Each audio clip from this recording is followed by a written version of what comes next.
Let me hit record here.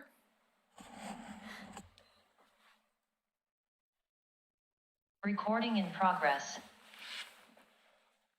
Well, good evening, everyone. I'd like to call to order the Oregon City Parks and Recreation Advisory Committee meeting for April 25th, 2024. Corey, would you call the roll? Sure. Emily Lisborg. Here. Joey Knopf. Here. Joyce Gifford. Here. Steve Williams. Here. Ken Wooster. Here. David Bone. Here. And Aaron McClellan. Here. Excellent. Good evening. Great. Thank you, everyone.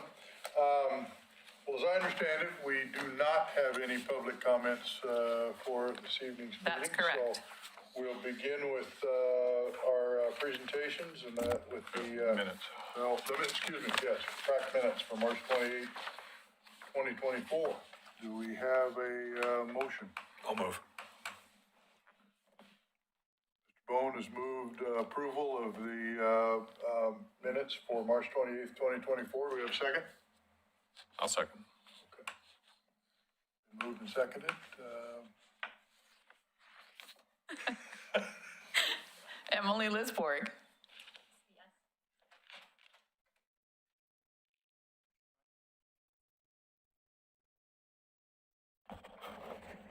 That way? There we go. Joey Knopf. Yes. Joyce Gifford. Yes. Steve Williams. Yes. Ken Wooster. Yes. David Bone. Yes. And Aaron McClellan. Yes. Great, thanks. Thank you. Now, I think we're up to our presentations. First, we have the Tri-City Outfall Project update.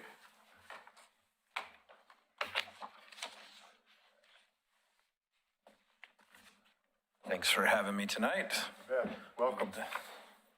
Some of you may have heard this presentation at different events and venues. Some of you, this will be the first time hearing it. I was here in May of 2020. We were working on the project and we had a ballot measure and we came and presented at that time. And so thank you for giving me the opportunity to loop back now. 4 years later, we've got the project under construction finally. And so a lot of big exciting things to share with you tonight. Give me 1 second here. No problem. Where's my screen share that's normally up here?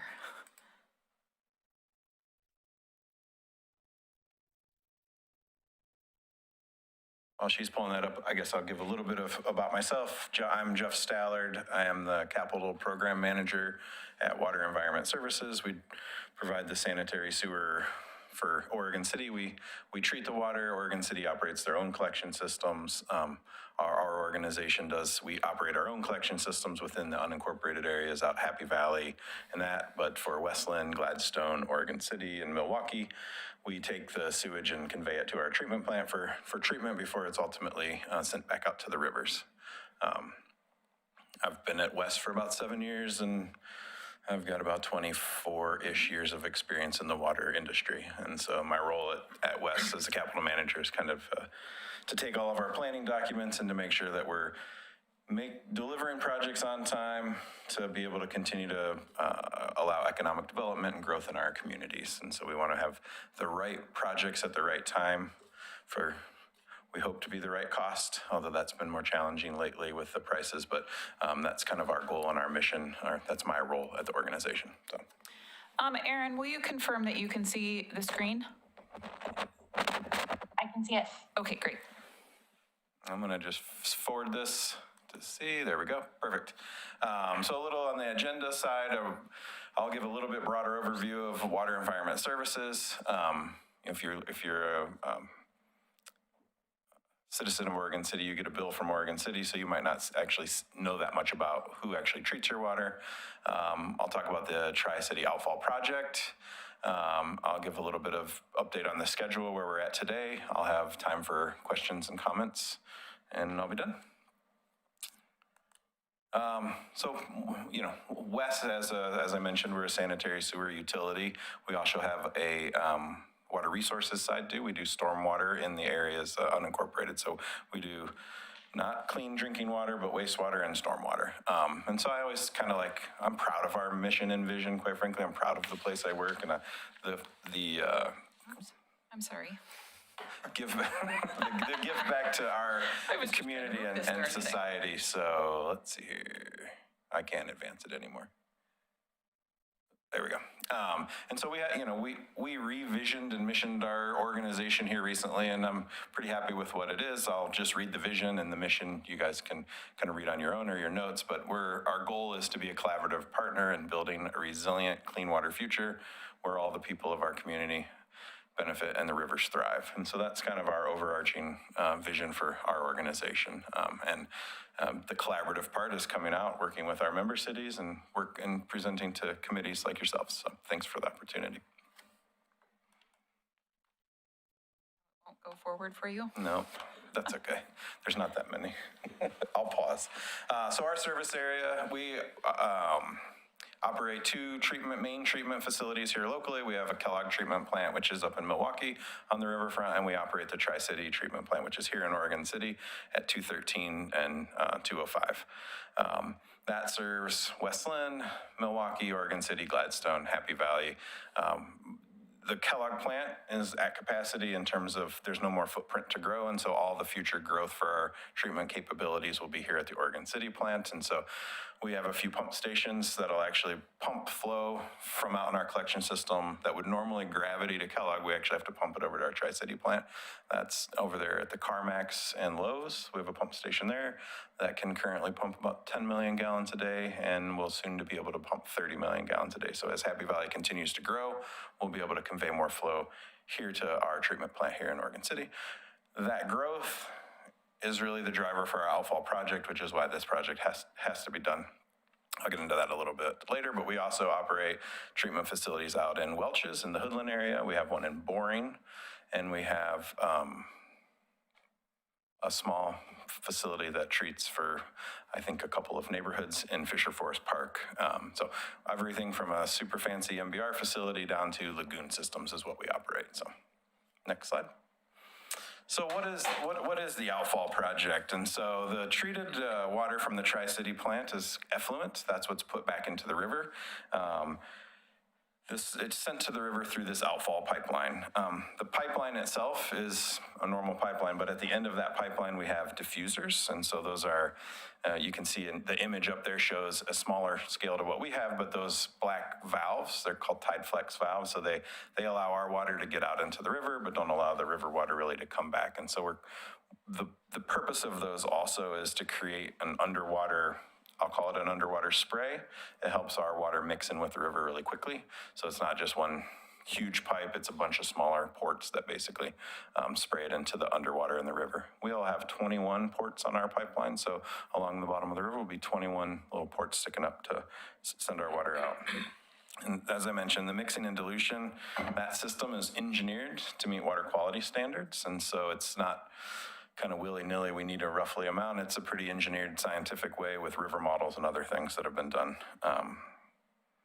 And so that meets state water quality standards, protects the rivers for boating and swimming activities, and I'm an avid river user myself, and so as I mentioned when I started, I'm pretty passionate about this, and so it's important. That aspect of the project is really important. Our current outfall is near the Clackamas RV Park, closer to the confluence of the Clackamas River, and so it's much shallower there. This location is a much better location overall for the river. So this project will consist of building a 90-inch diameter pipe. That's a 7.5-foot diameter pipe. So I always try to think about Shaquille O'Neal could stand up inside this pipe essentially, right? That's a nice visual representation for just how large it is.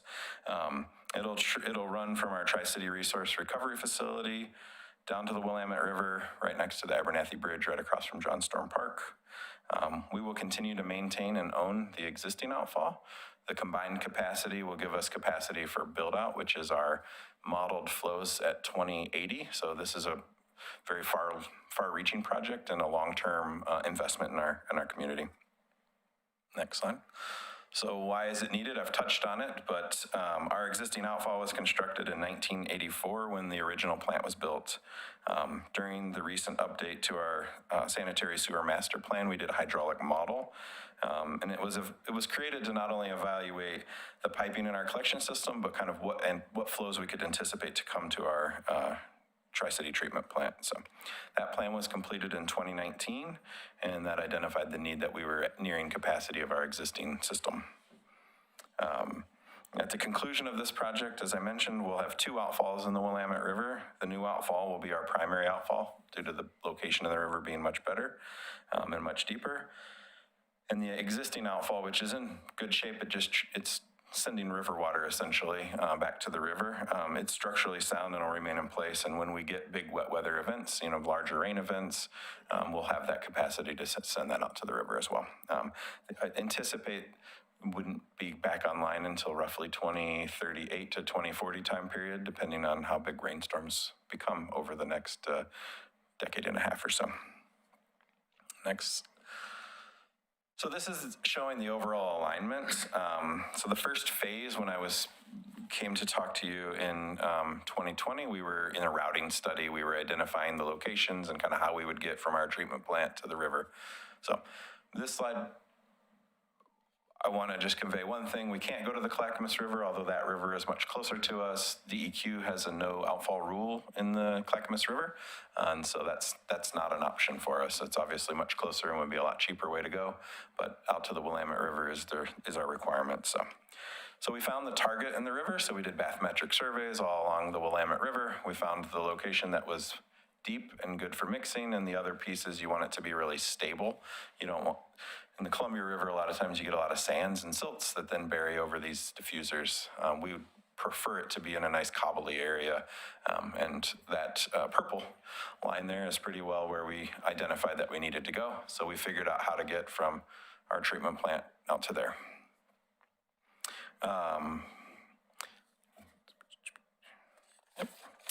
So the construction will be broken up into 3 phases, essentially, or 3 different types of construction. There, on the previous slide, there's the red section, the blue section, the purple section.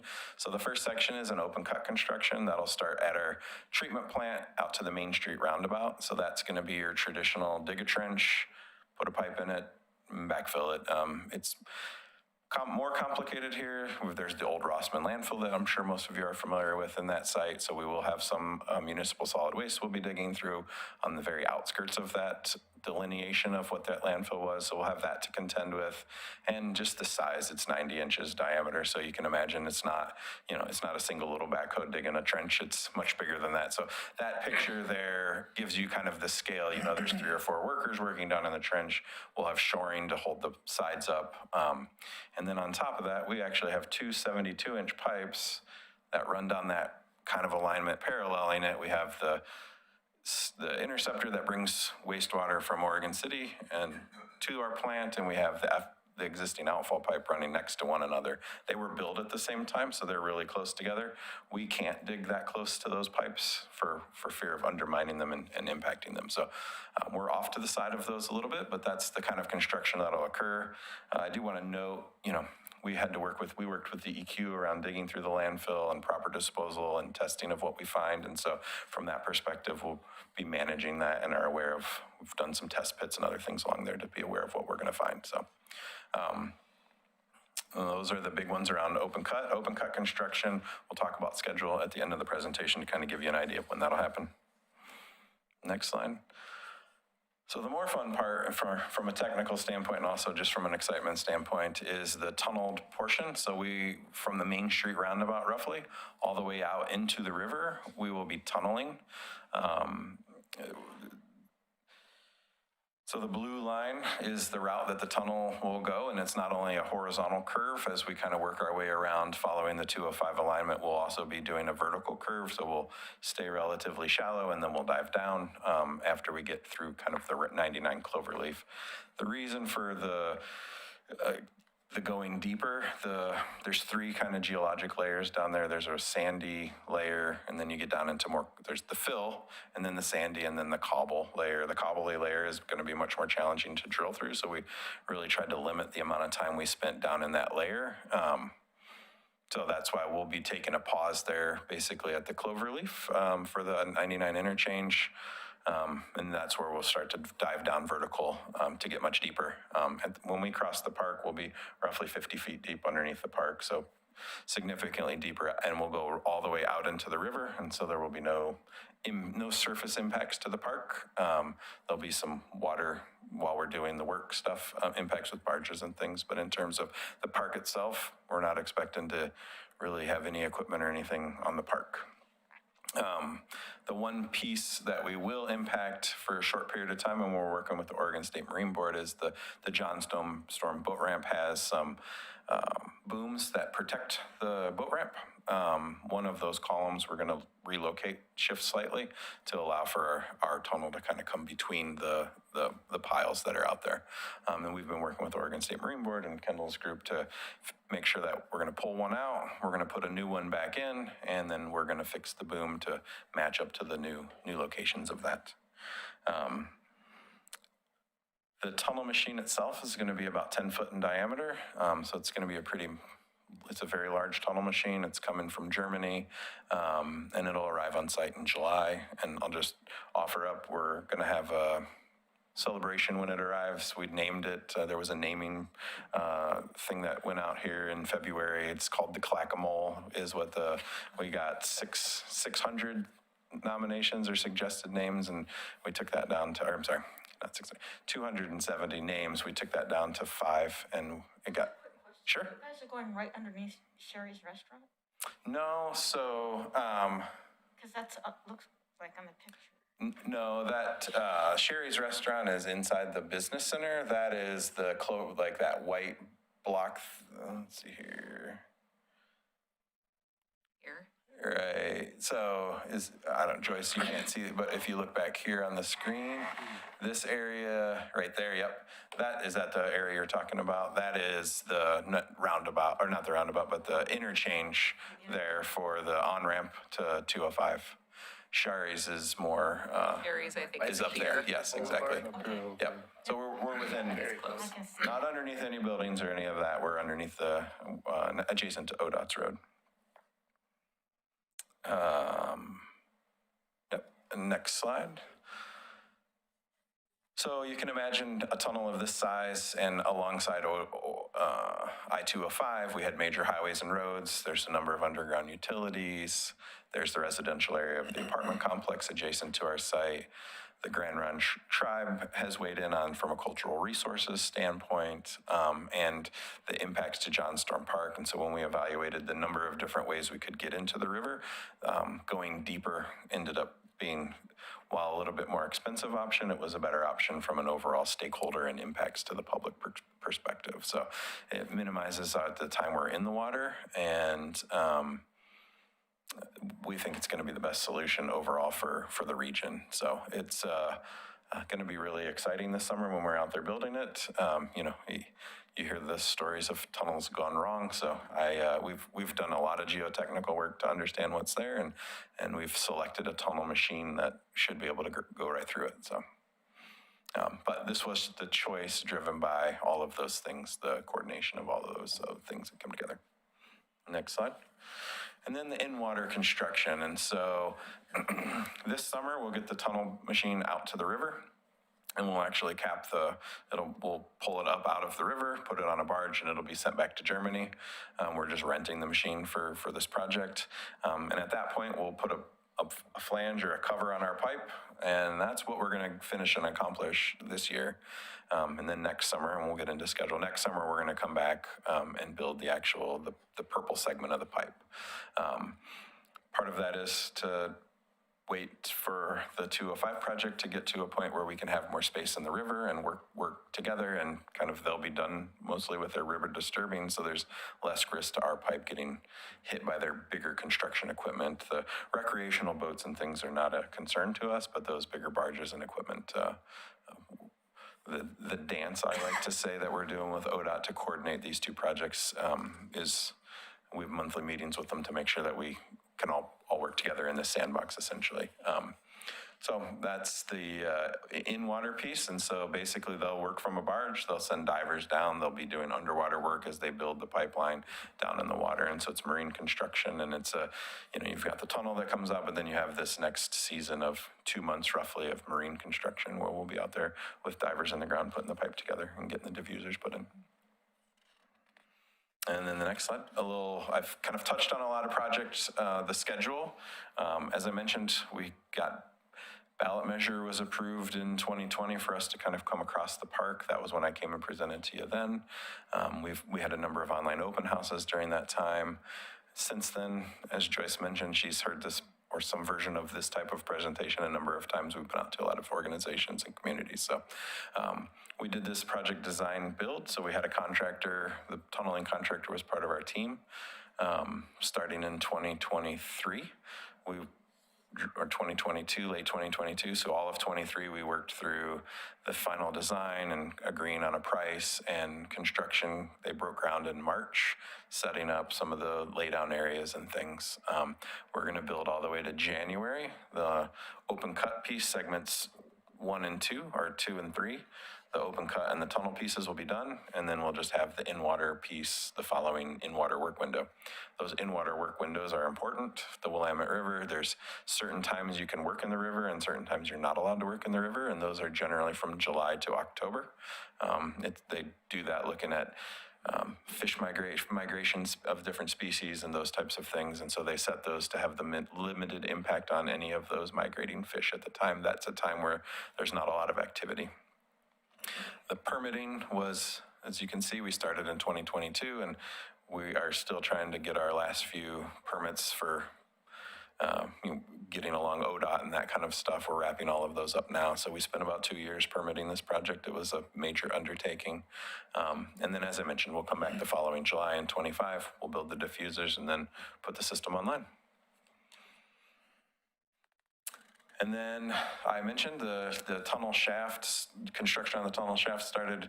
I was optimistic when I put this slide together and thought March, but we didn't quite get all our permits. Our 1200C came in here in April, and so we were able to break ground here in early April.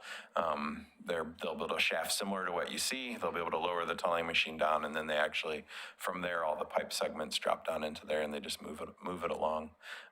Just from a I like numbers, but from a scale perspective, the pipe will come in 10-foot sections.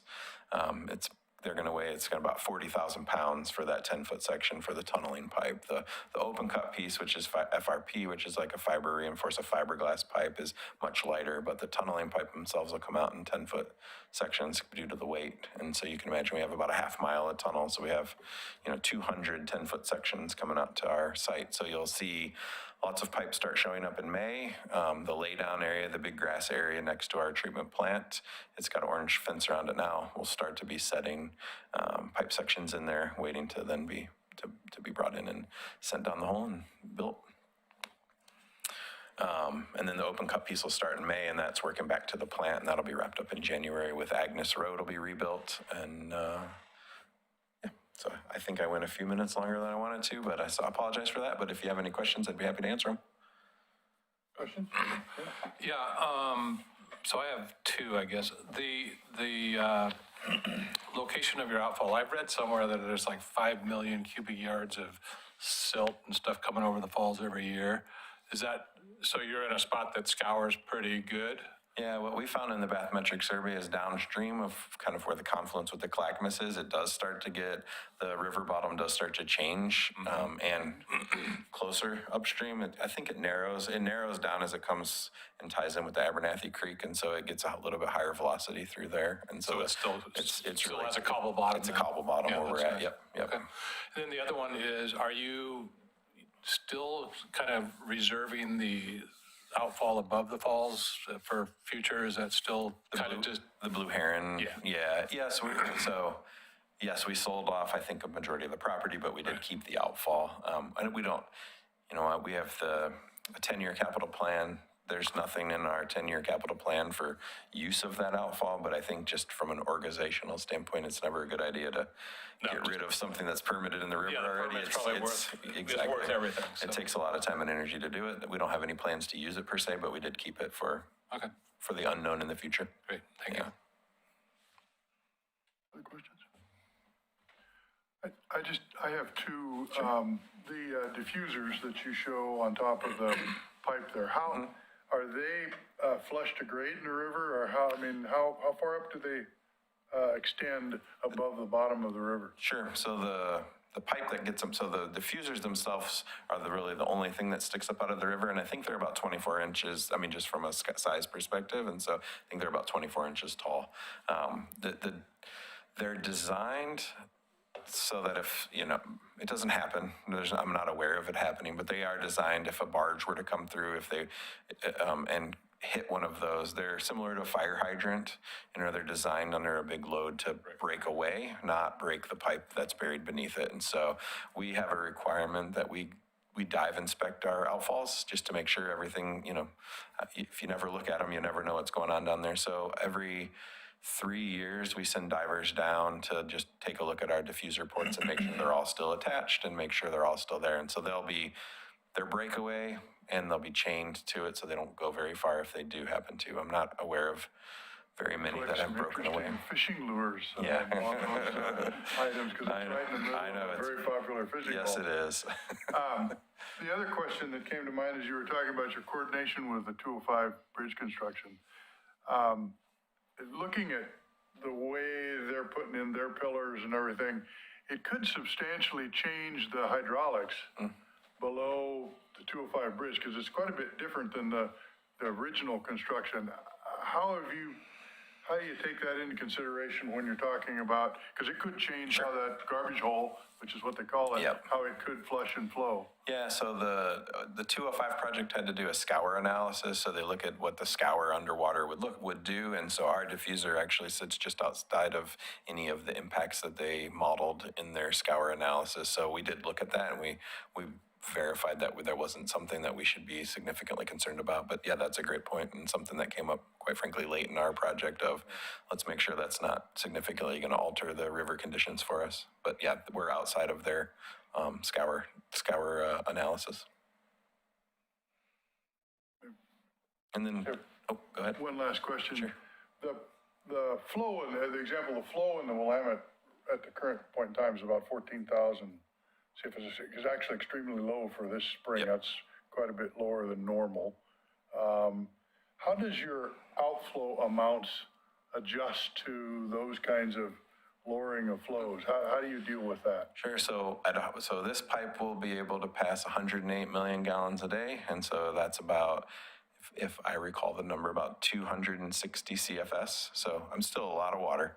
The design, so that's 108, assuming the river's at a 25-year flood elevation. So we design our system, assume at the hydraulic of the river would be at a 25-year flood elevation. And so we want to make sure that we can pass 108 at that condition. So that's how we've accounted for it. We've basically said when we rate this, the capacity of our pipe, we rate it assuming the river's at a 25-year flood elevation.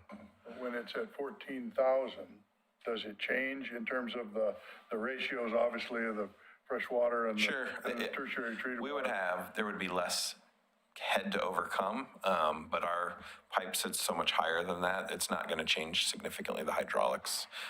But when it gets deeper, then we need that driving. So our pipe would have to get more full up in the higher elevations. And so what we look at is really the hydraulic grade line. How does that come all the way back to the plant to make sure at that 25-year flood elevation, we're not having to build up so much water in our plant that it starts overtopping back to the plant, is it? So, yeah.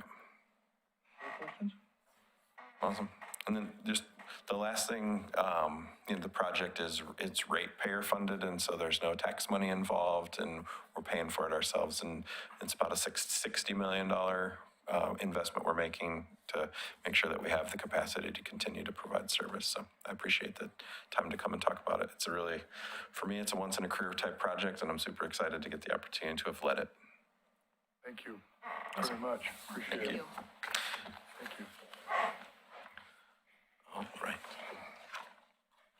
Interesting. I was sitting here enamored with the technology that we have developed over time to do these kinds of things. It's amazing what we can do today we can these things happen. Okay.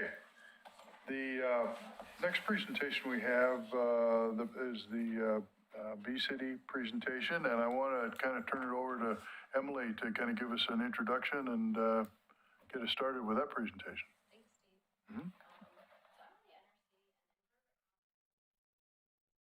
I'm talking. Sorry. I'm on the NRC, and invertebrate conservation is something that we've been talking a lot about this past year, especially as it pertains to publicly managed spaces. We have a really great resource on the Oregon City website now, specific to pollinators, giving residents resources and links to information about planting native plants in their private, privately owned spaces, especially ones along the street. Sharon Salvaggio is an Oregon City resident, and she gave a really great presentation to us. I think it was like maybe beginning of last year on the NRC. She kind of got that conversation started about B-City, and B-City USA is a program through Xerxes that brings communities together to sustain pollinators by increasing the abundance of native plants, providing nest sites, and reducing the use of pesticides through integrated pest management. Affiliates of B-City USA also take steps to conserve pollinators through education and outreach. This will be Laura's second presentation.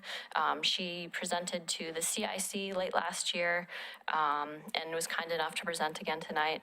And on both the NRC and the CIC, unanimous votes of support were given to recommend to the commission that Oregon City join neighboring cities of Tualatin, Estacada, and West Lynn in the B-City program. And Xerxes has had a lot of community outreach in Oregon City already. Melissa has worked with them for the Spring Forward events 2 years in a row. They gave presentations, and they also had a resource table. And it was well attended both years, but this year it was especially well attended. I think it was like more than twice the amount of people, a lot of kids. They have a lot of education programs that are specific to young people, which is really nice. So it's really good for events like the Spring Forward event. And Tom has been working on applying for a plant grant for the new pollinator space at the city pool that's planned. So that's really exciting. And Xerxes just has a ton of really, really great resources. They're based in Portland, but they have research projects all over the world. So I feel very lucky that we have them so close. And thank you, Laura. I'll pass it on to you. Yeah, thank you so much. Thank you so much for having me, everyone. I appreciate it. I'm presenting remotely here from Milwaukee, Oregon, so just up the way. Let's see here. I'm going to go ahead and share my screen here if I can. I don't think I have permission to share. Oh, there we go. I do. Oh, it is disabled for me if I can be made a host. Ooh.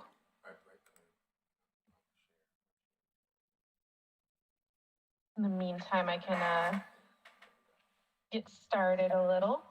So I am the national coordinator of B-City and B-Campus USA for the Xerxes Society. I've been with Xerxes for about 10 years now. And let's see, I'm going to go ahead and see if I can share.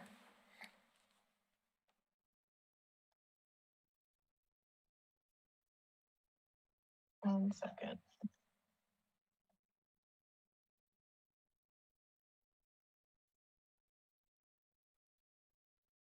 Okay, do you see my screen? Yes, we My do. presentation? Yes. Okay, is it notes view or full screen? Notes. Okay, let's see if I can get that switched here.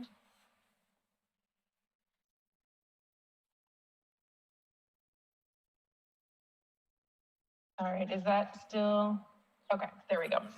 That looks like it's right, isn't it? Yes. Yeah, all Yes. good. Okay, cool, thank you. So yeah, I've been with Xerxes for 10 years, but B-City was actually an independent nonprofit founded by Phyllis Stiles there in the Orange Vest in Asheville, North Carolina. And Xerxes Society just basically adopted it. So we kind of integrated it into our pollinator work. As Emily mentioned, the Xerxes Society works to protect invertebrates. We've been around since 1971. We work on everything from freshwater mussels to monarch butterflies to bumblebees and a bunch of stuff in between. As you may know, pollinators are super important to food production and the reproduction of plants in general. 85% of flowering plants require a pollinator. The rest are like wind pollinated mostly. And we can thank pollinators for 1 in 3 bites of food we consume, and they contribute over $30 billion of value to crops in North America. And I like to think of like pollinators as being like the source of all the foods we really love. Food would be really boring and like brown if we just stuck with stuff that was with no help of pollinators, but all the fun stuff like pumpkin and berries and tomatoes and coffee and chocolate are all thanks to pollinators. And sadly, we do know that about globally 40% of pollinators in the world are in decline. And in North America, about 1/4 of bumblebee species are in decline. And we often think about honeybees, but really pollinators encompass so many different species. It's mostly bees, but there are actually 3,600 species of bees in the US, and they all have special relationships with different plants. And their health is so integrally important to the health of other species. Birds and mammals especially rely on those pollinators and the fruits and nuts that they provide. So if you love birds, but you don't love bees, you can focus on that. You're helping the birds if you're helping the bees. Honeybees, though they are very important to agriculture, they are not actually native to the US. They are introduced from Asia or from Europe. And we don't really focus on them. It's okay if people want to have hives, but they require about 1 acre or 2 of flowers to support 1 hive. So our focus really is our native bees, the ones that are actually at risk of extinction. Honeybees are not at risk of extinction. So that's just something to keep in mind when we're thinking about bee city. So what's driving pollinator declines? It's a multifold issue for sure. One of the big issues is habitat loss and degradation, pesticide use, diseases and pathogens, and climate change. So all of these factors intermix, and it can lead to fewer pollinators, less healthy pollinators, less genetically diverse pollinators. So these are all things we can look at if we're trying to help our pollinators. So the work of Bee City and Bee Campus, much like all of our other Xerxes pollinator work, is focused on basically 4 main points. We need to plant native plants that bloom consistently throughout the growing season. We need to protect natural nesting sites. This is bare soil, dead leaves, woody material. You don't need to build anything to support pollinator nests. Number 3, reducing or eliminating pesticide use. And then the 4th thing that we focus on is education. It's great if we do something ourselves, but we really need to be talking to other people in our community to get more people taking these actions, including elected officials. So Bee City and Bee Campus, our sister initiative that focuses on colleges and universities, works to focus on these native species and what they need. So it's one of many ways Xerxes focuses on pollinators. So there's other activities. If we are a farmer, we have other programs for this, but Bee City and Bee Campus just focus on these sort of communities. So just a quick summary about Bee City and Bee Campus. We've engaged over 1 million people in pollinator conservation. Our affiliates have created over 8,000 acres of new habitat. And what really makes, I think, Bee City special is that each community gets to make these projects a reflection of their own strengths and interests. We give the very simple guidelines, but then you really make it your own and make it exciting and fun and just focus on what you enjoy doing and build it into your community's personality. So we've really grown a lot. We have affiliates all over the country. The triangles are the universities, the little blue triangles, and the orange dots are our cities. It's kind of like a population density map. Currently, I've just added a couple new affiliates. So we currently have 212 cities, 185 campuses, and we're almost at 400 total. We'll be 400 next month. And we're in 47 states plus Washington, D.C. and Puerto Rico. Excuse me. So here's a little snapshot of the Portland metro area where we have, again, the blue triangles, blue purple triangles. Those are our campuses, and the circles that are orange are the cities. We have Lake Oswego, Sandy, Tualatin, Westland, Wilsonville, Estacada, Hillsborough, just for the cities. And then we've got college campuses as well. So you'll be in good company, lots of people to collaborate with. We really encourage partnerships between our B cities and B campuses. So I wanted to zoom out a little and just talk about, like, what do you imagine when you think about pollinator habitat? Most people think about a garden, maybe next to a lawn, but there are so many ways we can integrate pollinator habitat into our community. So before I get into the commitments, I just wanted to kind of show you some inspiration. So there's the more traditional idea. This is my boss's lawn and garden. Lawns themselves can be bee-friendly. They can be bee lawns. You can see some nesting bees there in the lawn. They're very gentle and docile. You could convert lawns into meadows, really go wild and just make it very natural looking. But beyond that, there are so many ways we can integrate pollinator habitat into urban spaces. Parking strips are excellent. You can have educational gardens with signage to let the public know what works in their community and what it looks like throughout the growing season. Community gardens are an excellent place to add more pollinator habitat. This also can boost fruit and vegetable production.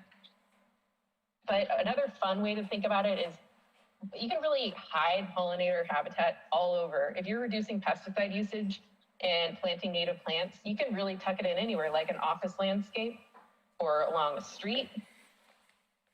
Even green roofs. We have a number of these cities that have like little farms on their roofs and raised beds and kind of a meadowy look. I've toured a couple that are really beautiful. It's an unconventional way to help pollinators and also reduce heating costs for buildings and retain water. So it gets at that stormwater aspect. And of course, parks and green spaces are an excellent spot. Playgrounds and recreation spots. This can be something where, you know, you could have engaging gardens for the community, or, you know, areas that are less accessible, you can convert into pollinator meadows. There's a lot of opportunities there. And then you can kind of like double up. So if you have wetlands and riparian areas where you're doing plantings, if you throw in some native pollinator friendly plants, you can really kind of get more bang for your buck and really boost those pollinator habitats where you already are installing good quality habitat for other creatures. And then a fun one too is rights of way, both utility rights of way and roadsides. This can be an excellent way to create corridors throughout your community. And then bioswales and catchments are a fun way. Again, if you already have a budget for plantings, throw in a few pollinator plants and really double up on the impact those little spots can make throughout the city. So by doing all these little actions, we can create these little stepping stones of pollinator habitat that can become corridors, and we can really create these paths for native bees to travel. Some bees only travel a few yards in their lifetime. Others can travel a few miles, mostly the larger ones. So really, you can kind of tuck pollinator habitat everywhere and really help a variety of bees. So getting back to the commitments of Bee City, one of the big advantages is that, of course, you get to help bees and other pollinators, and you get to build community. As I mentioned, it can boost food production in community gardens. It creates healthier, more beautiful neighborhoods. And it can support local businesses. We really encourage our affiliates to support local native plant nurseries. We have breweries that partner up with our bee cities to create special beers to emphasize the importance of pollinators. The sky's the limit on those partnerships, and we love to see it. And then kind of one of the big nice ones is you can become part of this national network to share ideas and get support. But tangentially, as far as like material benefit, by becoming a Bee City, we will mail you a welcome package with some books and sign and some outreach material, and we can send you outreach materials for tabling and whatnot anytime. You get access to an online affiliate portal. We provide a customizable logo and street sign artwork. so you can put up a sign saying that you're a bee city. We provide ongoing training with Xerxes experts, as well as outside experts throughout the year. And then we have seasonal promo kits to help you with outreach so you can stay on message and you don't have to reinvent the wheel of social media content and what should people be doing to help bees. We provide that so you don't have to guess. And so we have one for Earth Week, No Mow May, Fall Leave the Leaves, Pollinator Week, whole pesticide reduction kit to help you do outreach. And then we provide support and consultation. So we can review your integrated pest management plan for the city. And we can just consult if you're looking for a specific seed mix or whatnot. We've got someone who can help. And finally, we provide free promotion. We have a blog and social media. We love talking about your great work and really helping promote you. So we're there to support our affiliates and brag. I'll skip the promo kits here. So what is the process for becoming a bee city? The basic steps to begin with are a city applies. They draft up a resolution based on our template saying that they adhere to our commitments. We review it and approve it. Then the city council passes it. And then we approve your application, and then you pay an application fee, which is between $100 and $500. You create, then within that resolution, you decide a city department or an outside nonprofit that the city approves of to house a bee city committee. That committee can be a totally new committee. It can be part of an existing committee as a subcommittee, or just, the tree board can be the bee city committee as well. Or it can be fully housed within a nonprofit. And then we ask that you identify a liaison to the city so the committee knows who to contact if they need help, like, getting a permit to table at a park or something.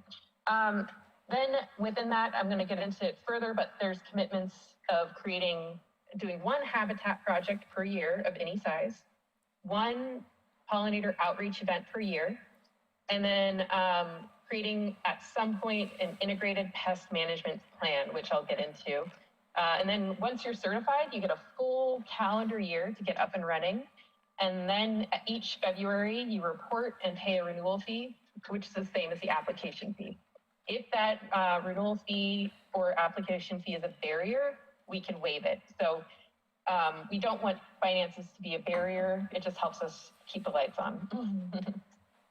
So Bee City Committee can be many different things. One suggested grouping we think is very effective is having a mix of city staff, Parks and Rec staff, engaged local citizens, and local experts. I advise to have at least 3 committee members. 5 is excellent, bigger is fine too.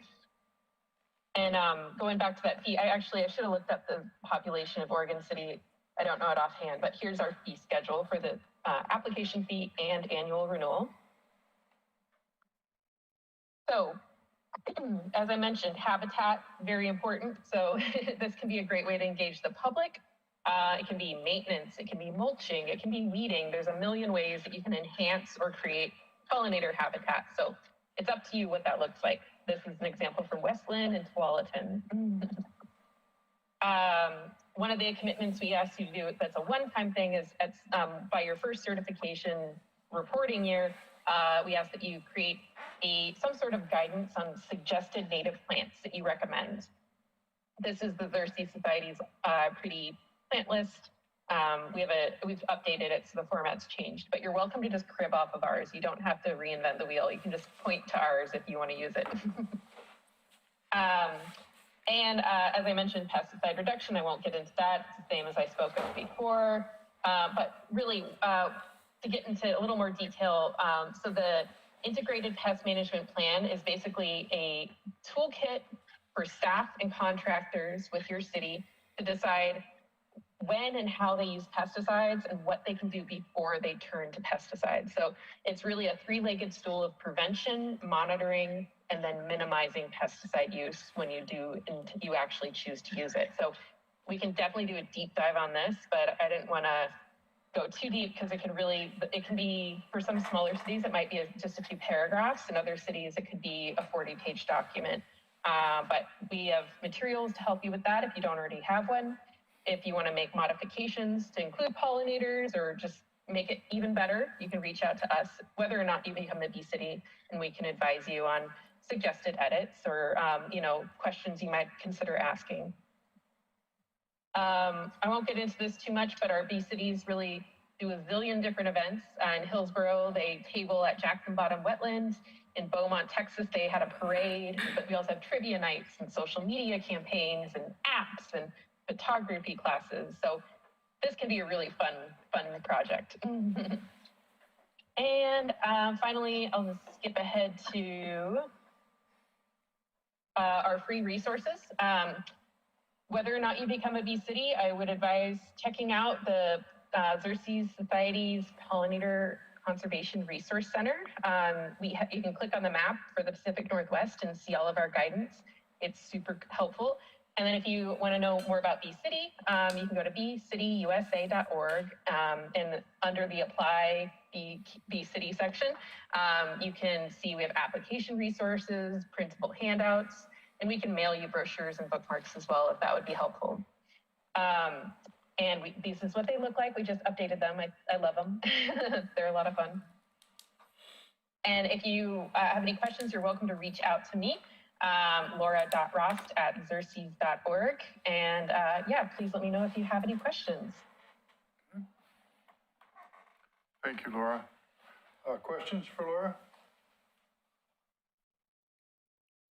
No, last time you presented, I think the total number of bee cities was at like 180 something. So I'm really glad to see that just in like less than a year that's jumped up by 30 something cities. That's a lot. And that there's even more partner cities in this part of Oregon. So that's really nice to see. I didn't know that. I think Lake Oswego you mentioned was on that list as well.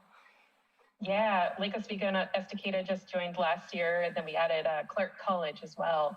So it's really exciting. The growth has been really tremendous. It's really nice to see that. I think just the more bee cities and bee campuses we get, the more their neighbors go, hey, that looks fun. We should do that too.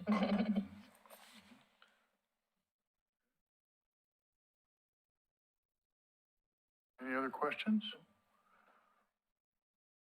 Okay. Kendall, anything else along this line that we need to discuss? I'll just give an update. We've already started conversations with other parks and recreation departments like Tualatin, and we've had a meeting with them, with Public Works and Planning to learn more about the Bee City program. I just recently had a conversation with Lake Oswego. Tom is looking into the program to get some more information. I think the next step for us would be, after we gather all the information, Tom and I scheduling a meeting with Laura and probably Public Works to have a sit down and have some conversations, more in-depth conversations about the program and what it looks like, to also get Public Works up to speed. And then from there, we can continue the conversation. Excellent. Yeah. So it sounds as though you're in process to moving forward. I guess I do have one now. Yeah. So you are still planning on the garden at the pool though, right? Is that correct? That's correct. We also have a pollinator project that we're doing at the River Access Trail. We actually just met with the Yeah, I contractor saw today. something on the website about that. So. Yeah, it should be, they should be starting work actually on Monday. Nice. So that'll be nice. So we've already kind of got some projects in the work here. And as Emily mentioned, we just submitted a grant with Xerxes for plants for the. Okay, are they going to help you with design as well, or is it just, you're just going to get a bunch of plants and go? I mean, Yeah, they've got a really good plant list, and Yeah. we've got a pretty good idea where they should go on the hillside. So Okay. this one's a pretty simple one. right. Excellent. I guess Go ahead, sorry, Steve. Emily. I just had a question. Like when this was presented to CIC and the NRC, and I know Laura, you mentioned a little bit about elected officials being like part of that process. And so I'm wondering, Kendall, I think this is probably a question for you. Like logistically, is this something that would go to the commission prior to, like, does the commission need to hear a presentation before Or, The commission is aware of the program, and I've Okay. actually had some conversations with them about the program. So I would say, as we continue to have these conversations and talk about next steps, I think it would definitely be important to involve the city commission in this process to make sure we get clear direction from them and make sure that they sign off. Similar to what we did with the Monarch Butterfly Pledge program that we're a part of. All that has to filter through the city commission. thank you. Yeah. Great. Well, thank You you. see Aaron's. Oh, sorry, I had a quick question. Yeah, Oh, go- I'm sorry. Yes, Aaron? No, it's okay. I thought of it late, so it's my fault. I saw there were many options for placing the pollinator gardens and such. I'm wondering, has there ever been any pushback or concern about having pollinator gardens in areas where we have traditional like recreation or picnic sites or things like that? Does it ever cause any issues?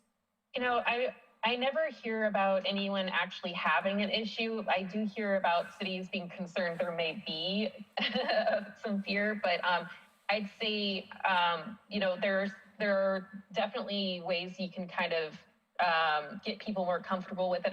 One important thing is signage to let people know what the habitat is and why it's exciting that it's there, especially if there's beautiful flowers. It's nice to like let people engage as a family at parks and see these beautiful things and learn that like, oh, we should be observing when we're walking around here. But in general, the nice thing about native plants is it attracts a real diversity of species, and the more diversity you have, the fewer like yellow jackets and whatnot you have. You tend to get a good mix of calmer bees and whatnot. So like the vast majority of bees cannot sting or don't want to sting. So the stuff you'd be planting are not really, it's more like garbage that attracts yellow jackets. That's like really something that could be an issue.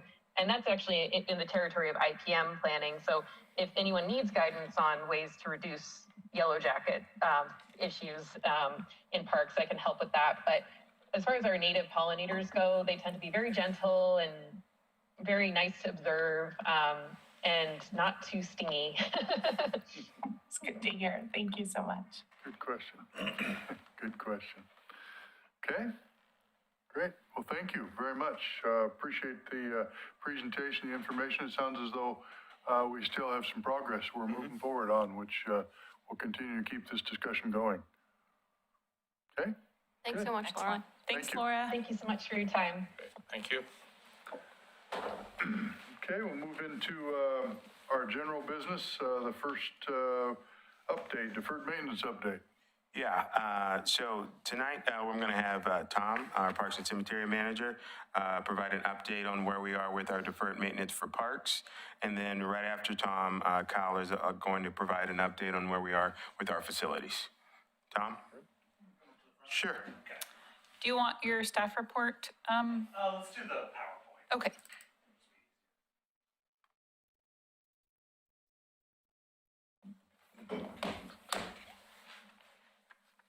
All right, so as you all know, I'm Tom Kissinger. I'm the Parks and Cemetery Manager, and I think this should be a nice kind of chain of events because my presentation here is going to focus a little more on how we define deferred maintenance, the types of deferred maintenance, and kind of what exists in the park and how we're looking at funding going forward. And I think Kyle's is going to look at some specific projects that they've been working on in the facilities side. Can everybody see online, see the presentation? Yes. Awesome. Hang on. Moving a bit quickly, but Moving so quick. Presentation. wow. And we're done. There you go. Let's see if I can advance. Perfect. Yay.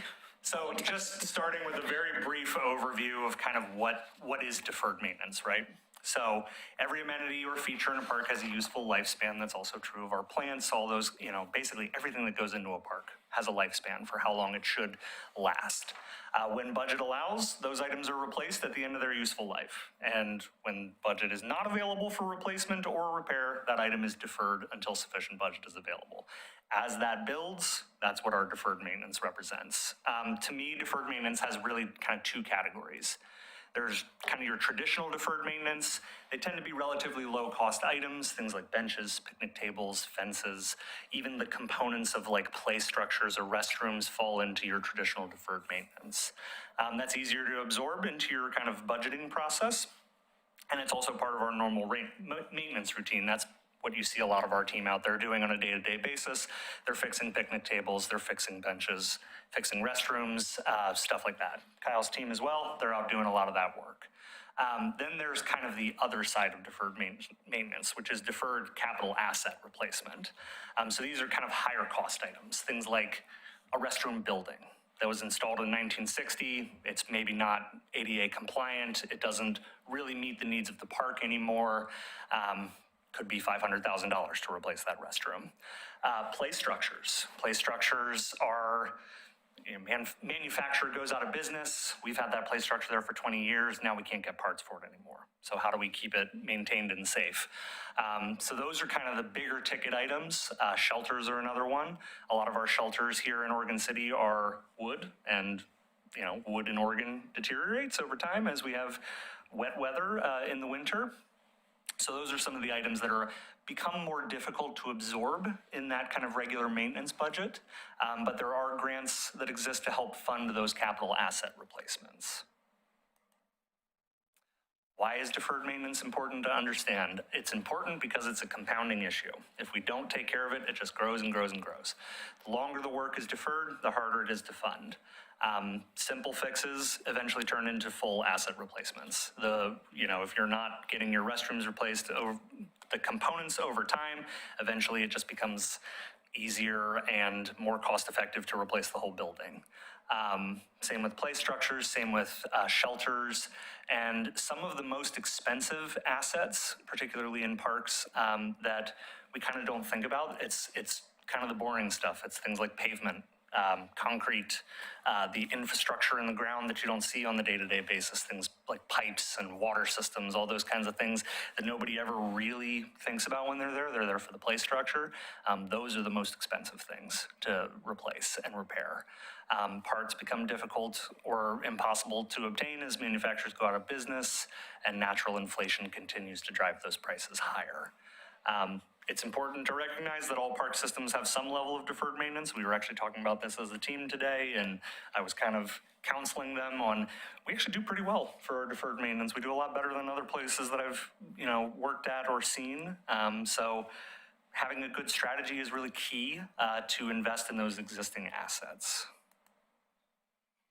So kind of looking at what that strategy is, this all kind of started with, I think it was in 2020, when we hired Bureau Veritas North America to perform a facility conditions assessment that also included park amenities. Some of you may have seen those reports in the past. We're kind of using that data to help calculate our current deferred maintenance for inclusion in the overall Parks Master Plan and that capital improvement plan. That total dollar amount comes to about $5.7 million, and that has been allocated across 22 parks for deferred maintenance and specific capital asset replacement.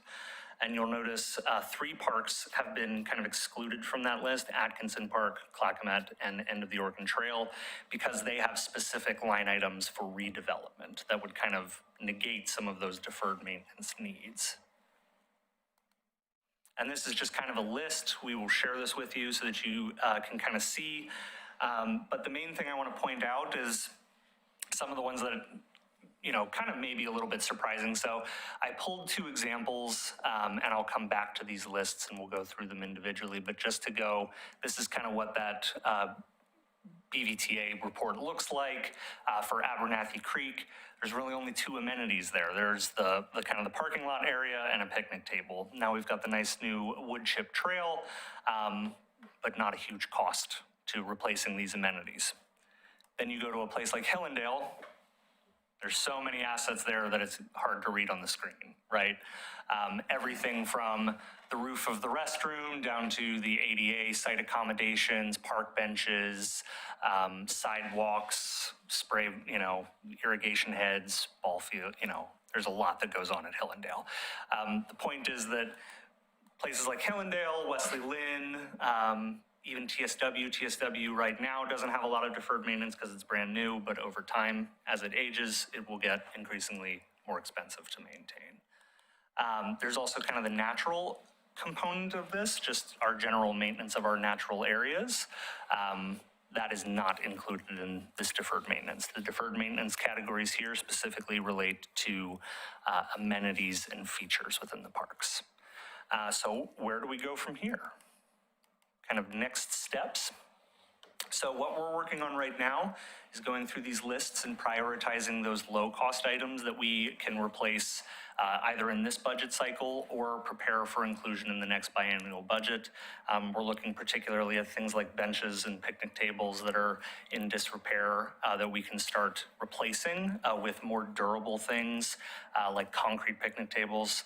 A little bit more expensive up front, but they last a lot longer, a little more durable when it comes to vandalism, don't require as much maintenance.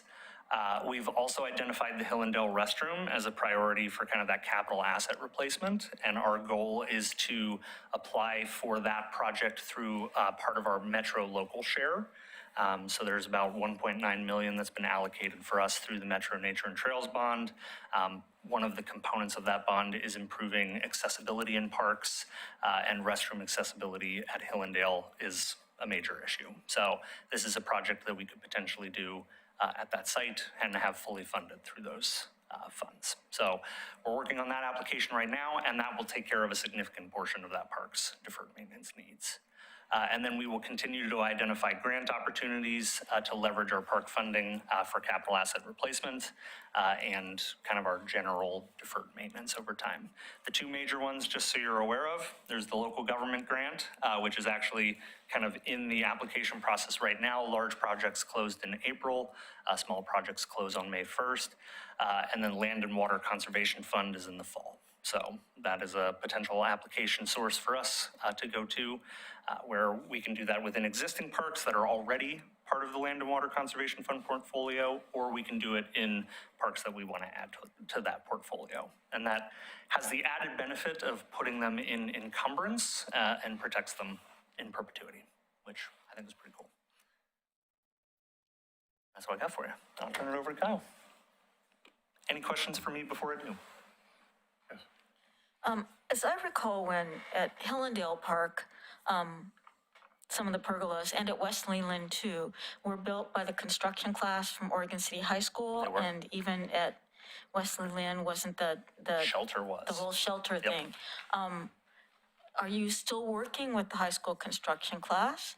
And, for like the maintenance or repair of some of those items that they built, could they be involved in that? That would be a great idea, and that's one of the ways that we can mitigate some of the cost of deferred maintenance is through volunteer opportunities with groups who have qualified volunteers. So construction classes like that are a great opportunity. Another avenue would be, and there's a program that the Oregon Parks Foundation is putting together called We Care for Parks. This was something I was working on with them down in Marion County, where they're matching skilled volunteers with park projects specifically for deferred maintenance. So that might be another group that we can work with to do some of those projects. And yeah, we'll definitely reach out and check with them and see if they have capacity to do that. Because I know that the students, as part of their learning, would also have to write applications and get donated materials and things like that, which cuts down on cost too. Yep. Same for Eagle Scout projects. I'm an Eagle Scout myself, and I did a project way back in the day, and that's part of what I did was raising the funds for that project. Emily? Yeah, I noticed the deferred maintenance bill for water board was like, I think the highest, like over $1 million. I'm wondering, is that just for the road? Okay, what is the plan? Like, what is that specific amount? What would that mean? Like, if that money were available, how would If water that money board was look available, different? it'd basically be to restabilize the road, which I don't know that we could even realistically do. So part of Okay. what we're looking at is a master plan process for water board and trying to figure out what we do with it for the future. Yeah, it's just So sliding that down. number's kind of a placeholder for now. Okay, got it. Thank you. I was a little confused with, I guess, the calling things like sprinkler heads and some of those things deferred maintenance. Sure. So I didn't understand, so is that, you don't do those now? We do them now, yeah. So we- why would we they do be on a maintain them. deferred, I mean, why do you consider those deferred? So let's say an irrigation system, and I think specifically, it's not a park, but the cemetery. We have a functioning irrigation system at the cemetery, but it's a manual system and takes us about 2 hours a day to turn on. Sure. We can keep the system functioning, but in order to keep it up to date with things like controllers and kind of those components, that's more what I'm referring to. Okay, so then, so that would actually be probably more of a capital project than if you want to replace that or Potentially. tried to, if you wanted to mechanize a system, you know, Right, you're and turn talking it about into a an lot of automated stuff. system. So you have a regular line item in the budget for just your general park maintenance, you know, materials and services, I would assume, whatever you call it. Yep. And then, I mean, in my mind, I guess deferred are things that you just can't Can't get to. afford. Yeah.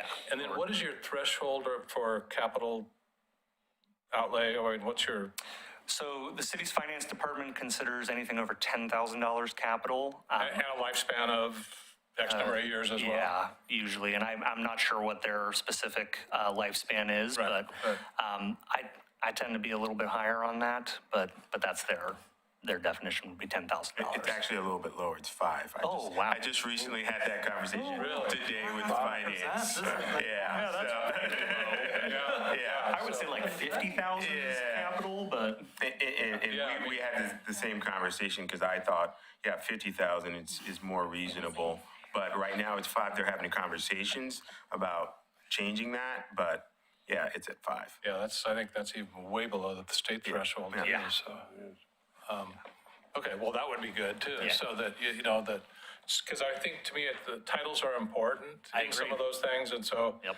it insinuates that like, you're not going to replace a swing seat bucket or a bucket seat for a swing set. Right. Because you're calling it deferred maintenance, well, you're going to fix those, right. right? Yep. So, Yeah, and really, that's kind of the intention of what I want to talk about is we need to think more about, those are the items we're gonna fix. I mean, that's That's what we're here for. your day-to-day stuff. Exactly. And then you have the other stuff that's outside of that Right. is where the budget really starts getting pinched, I would assume. Exactly. And those are things like full restroom replacements, Sure. play structure replacements. What about just replacing a roof or a skylight?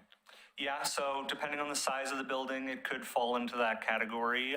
We're even looking at potentially like repainting the cemetery office and depending on the size and scope Yeah, of that. $5,000, everything's in capital. Everything's a capital project at that point, right? So yeah, a lot of that's kind of what I wanted to talk about today is just trying to get a good definition of what deferred maintenance is so that we are all kind of on that same page when we start to strategize how to fund this. Right. That we really want to focus on those bigger ticket items that are harder for us to find money for in the budget.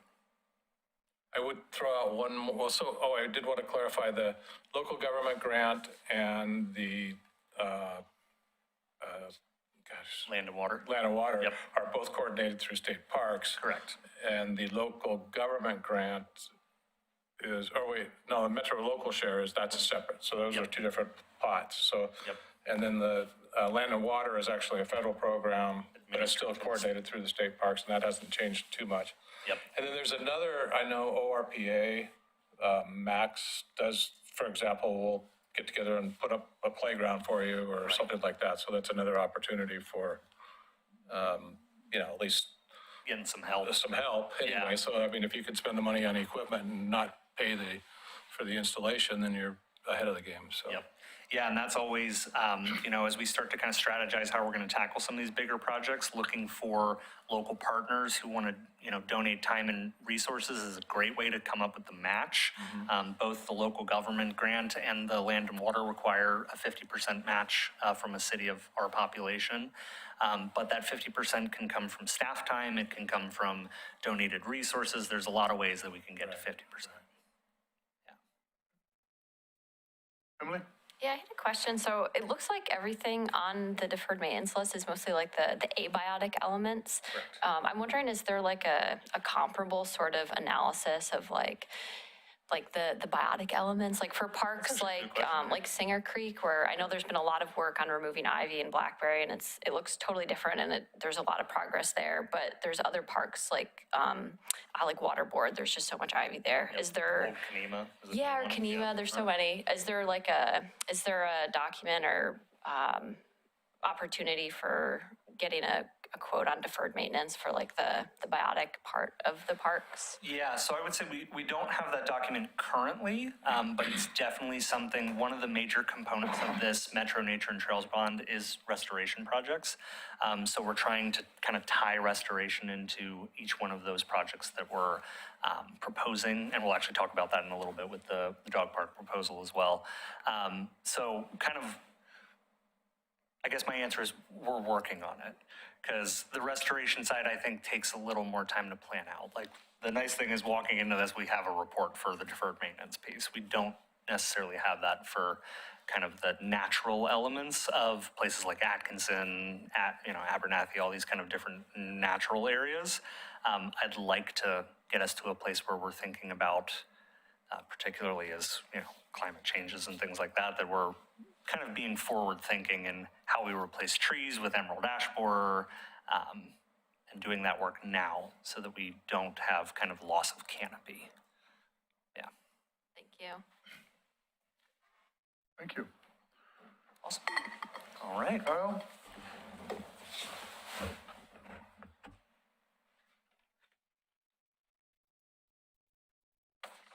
Don't really want to follow that. He is so well spoken.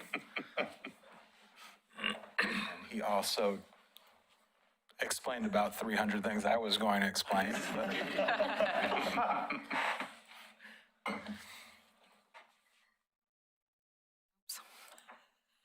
You're a click happy there, aren't you? so it is actually great that Thomas went first, that he explained a lot of the background of the theory and the description of deferred maintenance. I think one thing regarding your question of deferred maintenance for small items is if that money is not there, then everything becomes a deferred maintenance. That if you don't have the manpower, if you don't have the budget to do that, everything becomes deferred. And the way our budgets are set up, I work outside of the Parks Department. That my work's not entirely for parks. So while I'm working with other customers for the city of Oregon City, our budgets are determined with the program manager, the department manager. They are going to be working with me. I'm giving them suggestions on what they should be setting aside for building maintenance that is deferred maintenance, and then also just for compliance money to do testing on sprinkler systems, to do elevator permits, all those kind of things that you have to do for a commercial building, and hopefully they are willing to set aside the money, and they are going to take their future needs seriously.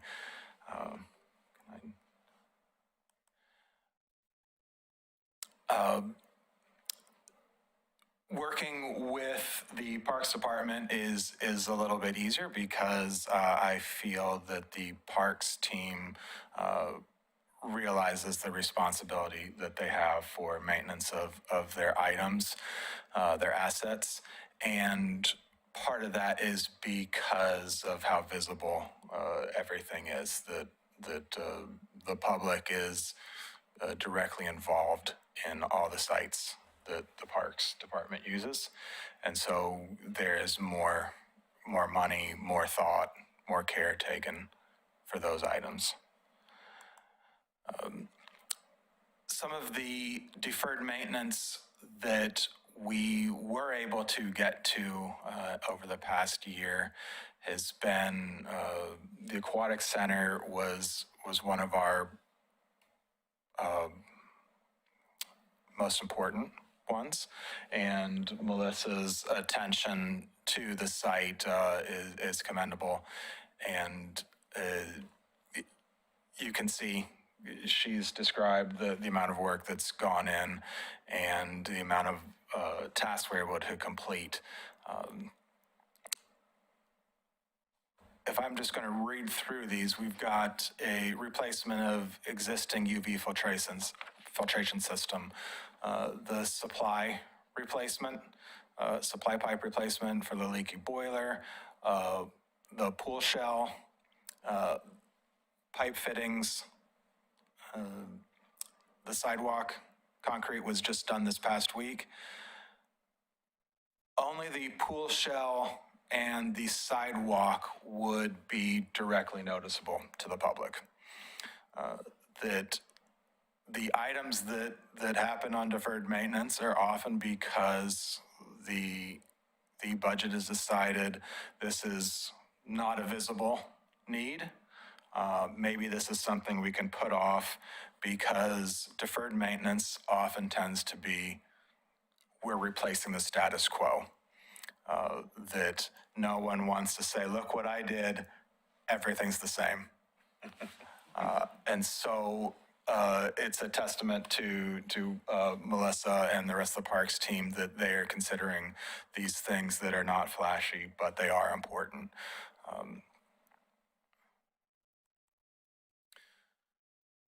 More deferred maintenance for the parks team was cemetery mausoleum lighting.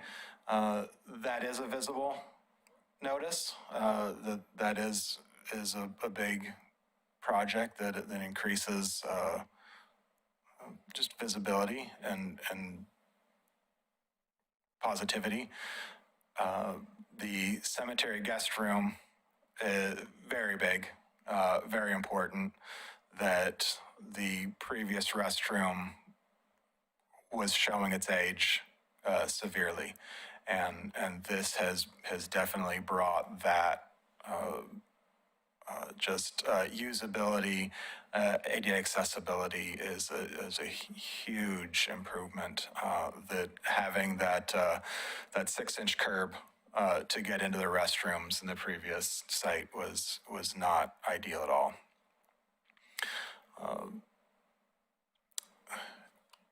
I put City Hall replaced air handler units because Corey and Kendall had to live through 2 weeks of roughly 88-degree temperature in their office. I got a tan sitting in my office. It's awesome.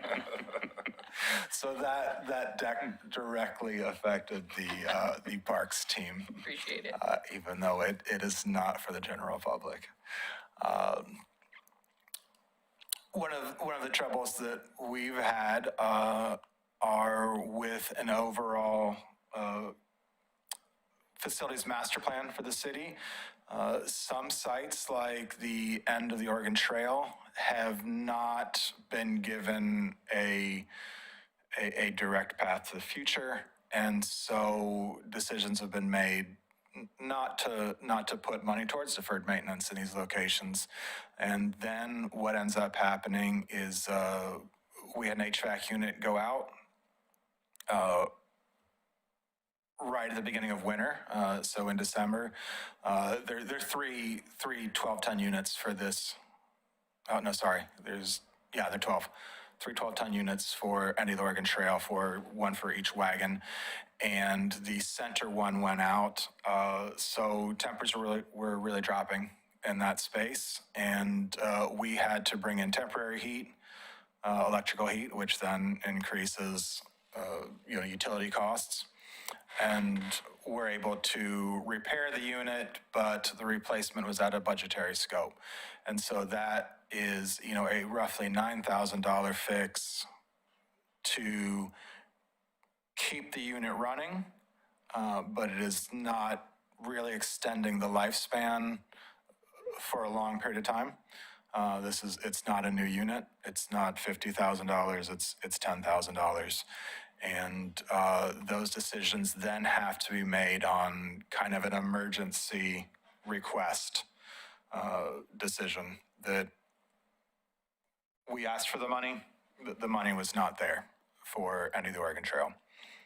Then decisions are made when they see that, yes, worse came to worse and something needed to happen. Work that we have coming up is Ermitinger has some more deck repairs. We did some deck repairs this past fall, and we have some more coming up in another location. It's not the same location. It's the second deck, the entry deck. And we will be replacing the second floor shutters and then doing a full painting of the building coming up as soon as we can get those repairs done, finishing the wood repairs so we can paint them all at once. Carnegie Library we're looking into replacing the wood flooring. My estimations are the amount of closure time that it's going to take to make that project happen is going to be, it's going to be hard on the library, and so they need to find out when is going to be appropriate for them to do a closure, and then also be able to provide alternative services so people can still access the facilities there. Coming up soon, hopefully, will be Pioneer Community Center access control system that will allow for better use of after-hours rental spaces and just a cleaner system for accessing the public and keeping things secure.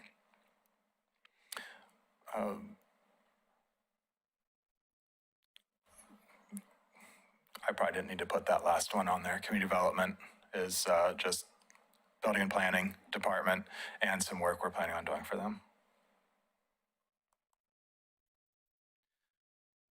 These are some things that we could not fit into the budget that are nearing, the end of the lifespan, the end of the Oregon Trail. We need a roof replacement on all three wagons. The siding does not just need replaced on the wagons, but there have been many changes since 1996 in designing a plywood sheathing, and so this needs a not a like-for-like replacement. It needs a redesign if this building is going to continue to exist in the future. I'm currently getting quotes for replacement of the decks, but that money is not there, and so that will be an alternative funding source. If you've been there recently, the hoops need to be power washed and cleaned, and that's going to require boom trucks and some cleanup afterwards. And we do not have that funded right now. Swimming pool had a lot of work done, but it is not done. There's several more items that still need work. The retaining wall to the north, basketball court, southeast stairs, interior ceiling, and the main electrical panel would be a large project, and that would be a full redesign that, once again, modern design would not have that panel inside the boiler room. And so that would be in another location if that were designed today. For Pioneer, the roof is nearing the end of its life. We had a leak from the winter ice storms. I think we've got that figured out now, but it is not something that's going to continue to last forever. And we have the money for the kitchen remodel, but we currently have that on hold while we see if that is the best use of the money, or if we should be putting that towards another project. I'll just a quick question, if I might, I'm just looking at this list, but how many of these items could also be classified as safety issues? I mean, I just the title of them, I can't tell, but how many of those things could fall under that category of safety? I would say for safety, the deck replacement of end of Oregon Trail would be a definite safety. I have roughly 40% of one deck blocked off for use from the public that I don't think people should be on that right now. Ignorant question, but does the budget take into account any of those trying to, another category of prioritization? I see their decline, but you still got the safety issue doesn't go away. So where does that put it in relation to other projects that were not declining? Yeah, well, myself and my team always put safety first. That safety and security are always our first concerns, and so that's how we respond in a triage situation. Whether or not that will be a full funding issue, that's hard to. Right. That's why it's hard.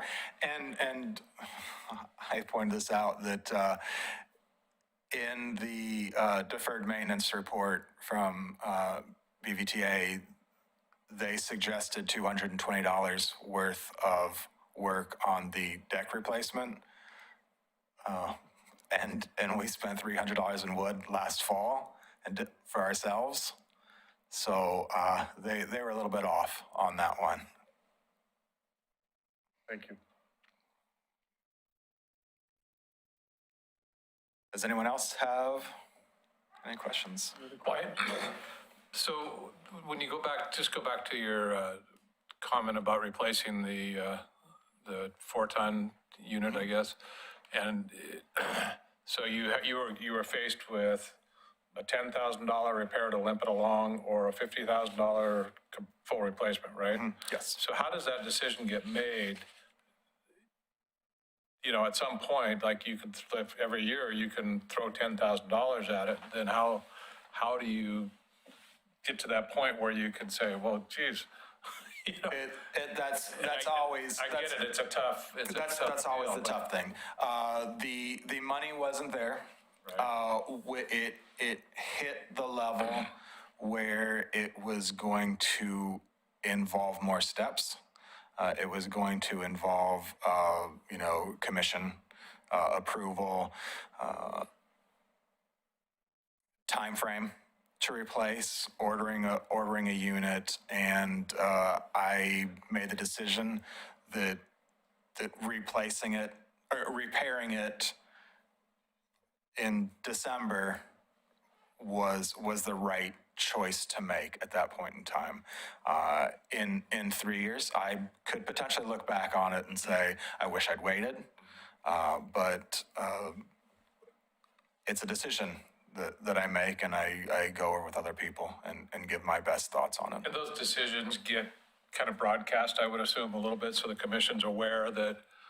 Yeah, and so just so you know kind of how this has worked, and I can use the City Hall roof as an example. When I started, I think we had patched up the City Hall roof for several years, and then we did some analysis and said, hey, we can go out, should have gone out and purchase and replace the entire roof for how much we're spending to patch it up. And so we brought that information forward and we were able to move forward with the funding. In situations like the HVAC unit, when Kyle brought it to our attention, we knew that we didn't have the funds available. So I directed Kyle to look at getting the estimate so we could bring it back forward to city leadership to say, hey, this is what the cost is going to be. We need to be prepared. This is like an emergency, so we need to find the funds to move this forward.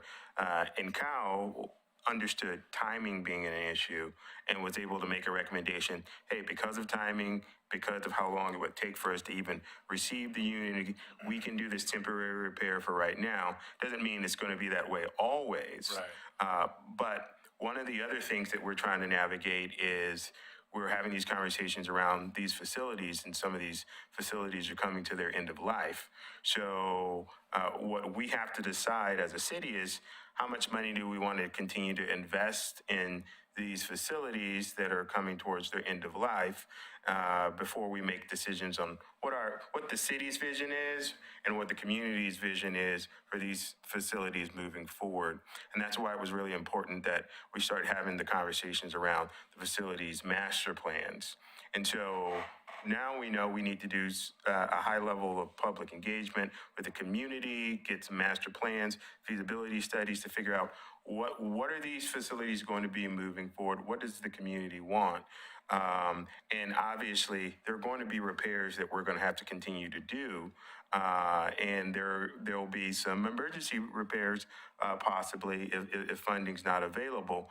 But we'll have to make those decisions like moving forward until we get to that stage where there is the funding and we can move forward with either a construction of a new facility or we decide to redevelop at the site that we're currently at. Right. And then also, and I know it's kind of tough when you're trying to deal with, because you're not working, facilities is not its own fund, right? So you're just advising department directors how to spend. And then we're trying to change that. Yeah.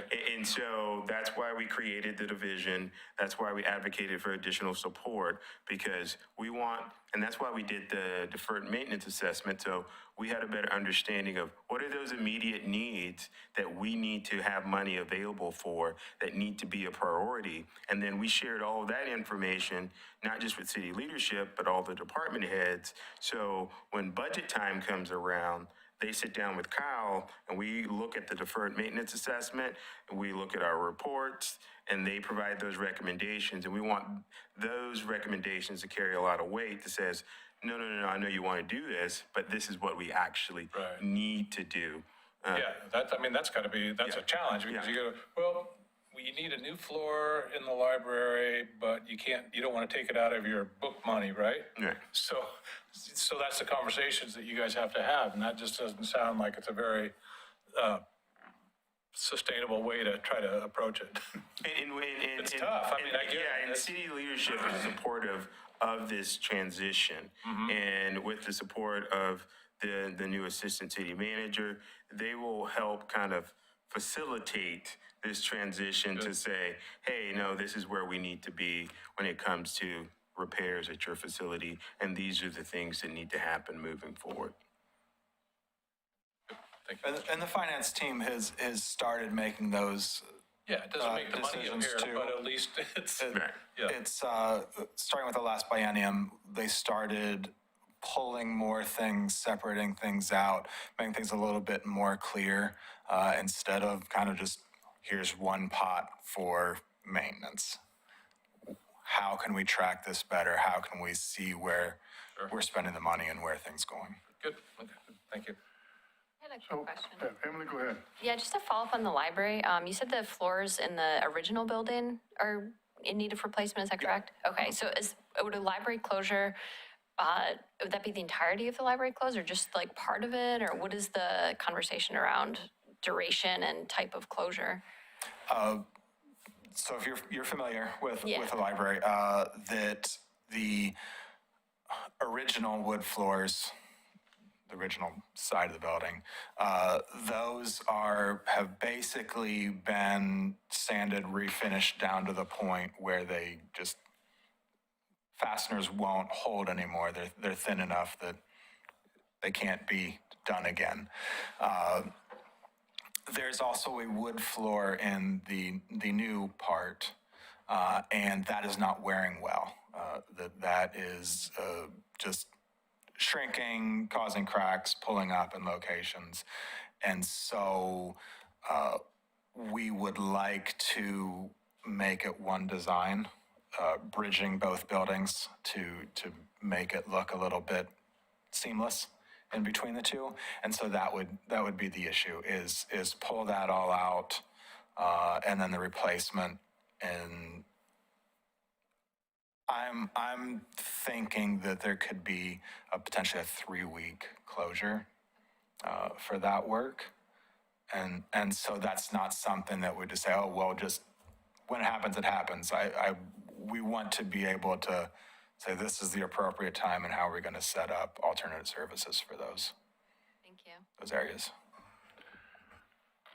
Well, thank you. Just a question. I know we've got a couple more things to cover in a relatively short amount of time this evening, but Kendall, how can we help, or what do you need from, or what can we do to help you with some of these issues? We've talked about this deferred maintenance now since I have been here, and the maintenance gets bigger and the costs get larger and so on and so forth. And we've talked about budgets and actually done some actual testifying in effect of those. What can we do now? The next step is May 7th, which that PRAC, feeding you there. Yeah, the PRAC City Commission joint work session, where we're really going to dive into the capital improvement plan, the projects, talk about alternative funding, also provide examples of what other jurisdictions have done to address their projects, deferred maintenance, and having your support there, having your voices be heard there is going to be critical to being able to get some level of direction from the city commission, and also facilitate buy-in from the community based on whatever is decided or whatever direction is given. Yeah. Is there a document that we can get our hands on and look at with some detail in it before that meeting, or do we need? Yes. However, we've done many revisions, and I have a meeting scheduled on Monday to make sure we have everything buttoned down before we get to that. I will make sure you get your eyes on it so you can look at it. But we can be more useful that way if we have some sense of what's there. So, okay, thank you. All right, next we have Tom, the fenced dog park proposal. I'll come back up, and Corey. Yeah, appreciate that. That's a better way to, yeah. There was a lot in here. Let me see where it is. So while Corey's pulling it up, the Wesley Lynn dog park proposal. Yeah, there we go. So I think if you remember from our conversation last month about the Parks Master Plan, we talked a little bit about the community survey, and one of the highest items on that survey that the community has expressed interest in is more fenced dog parks. Our fenced dog park at TSW is very popular. We get calls. We're getting a lot of calls about the drinking fountain not currently being on, so we're trying to fix that. And I think that's just a testament to how popular that site really is. So one of the projects that I've been working on with Kendall is to try to identify a location for a new fenced dog park.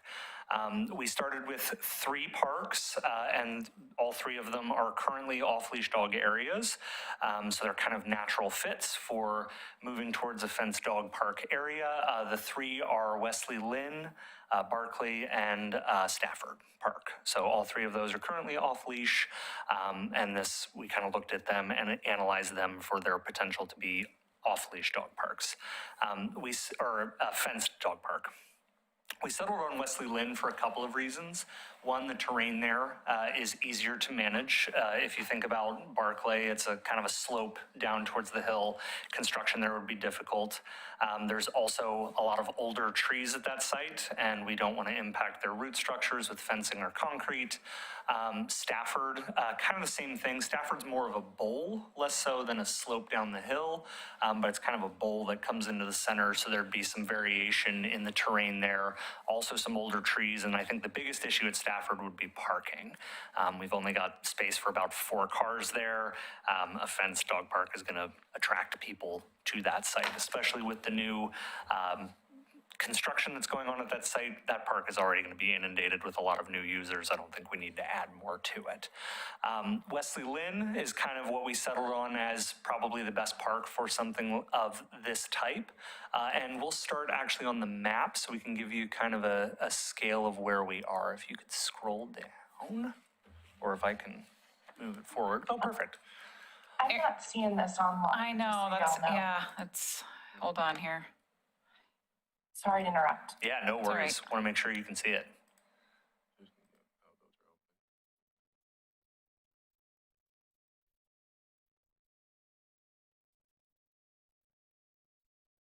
I don't know. Share? Yeah, but there's, okay, it wasn't up before. Now can you see that, Emily? Or Aaron? I can, yeah. Okay, Thank you. thanks. Perfect. So we'll start from kind of the zoomed out view, and I'm going to use the laser pointer. So Corey, if you could use the mouse to kind of show where I'm circling.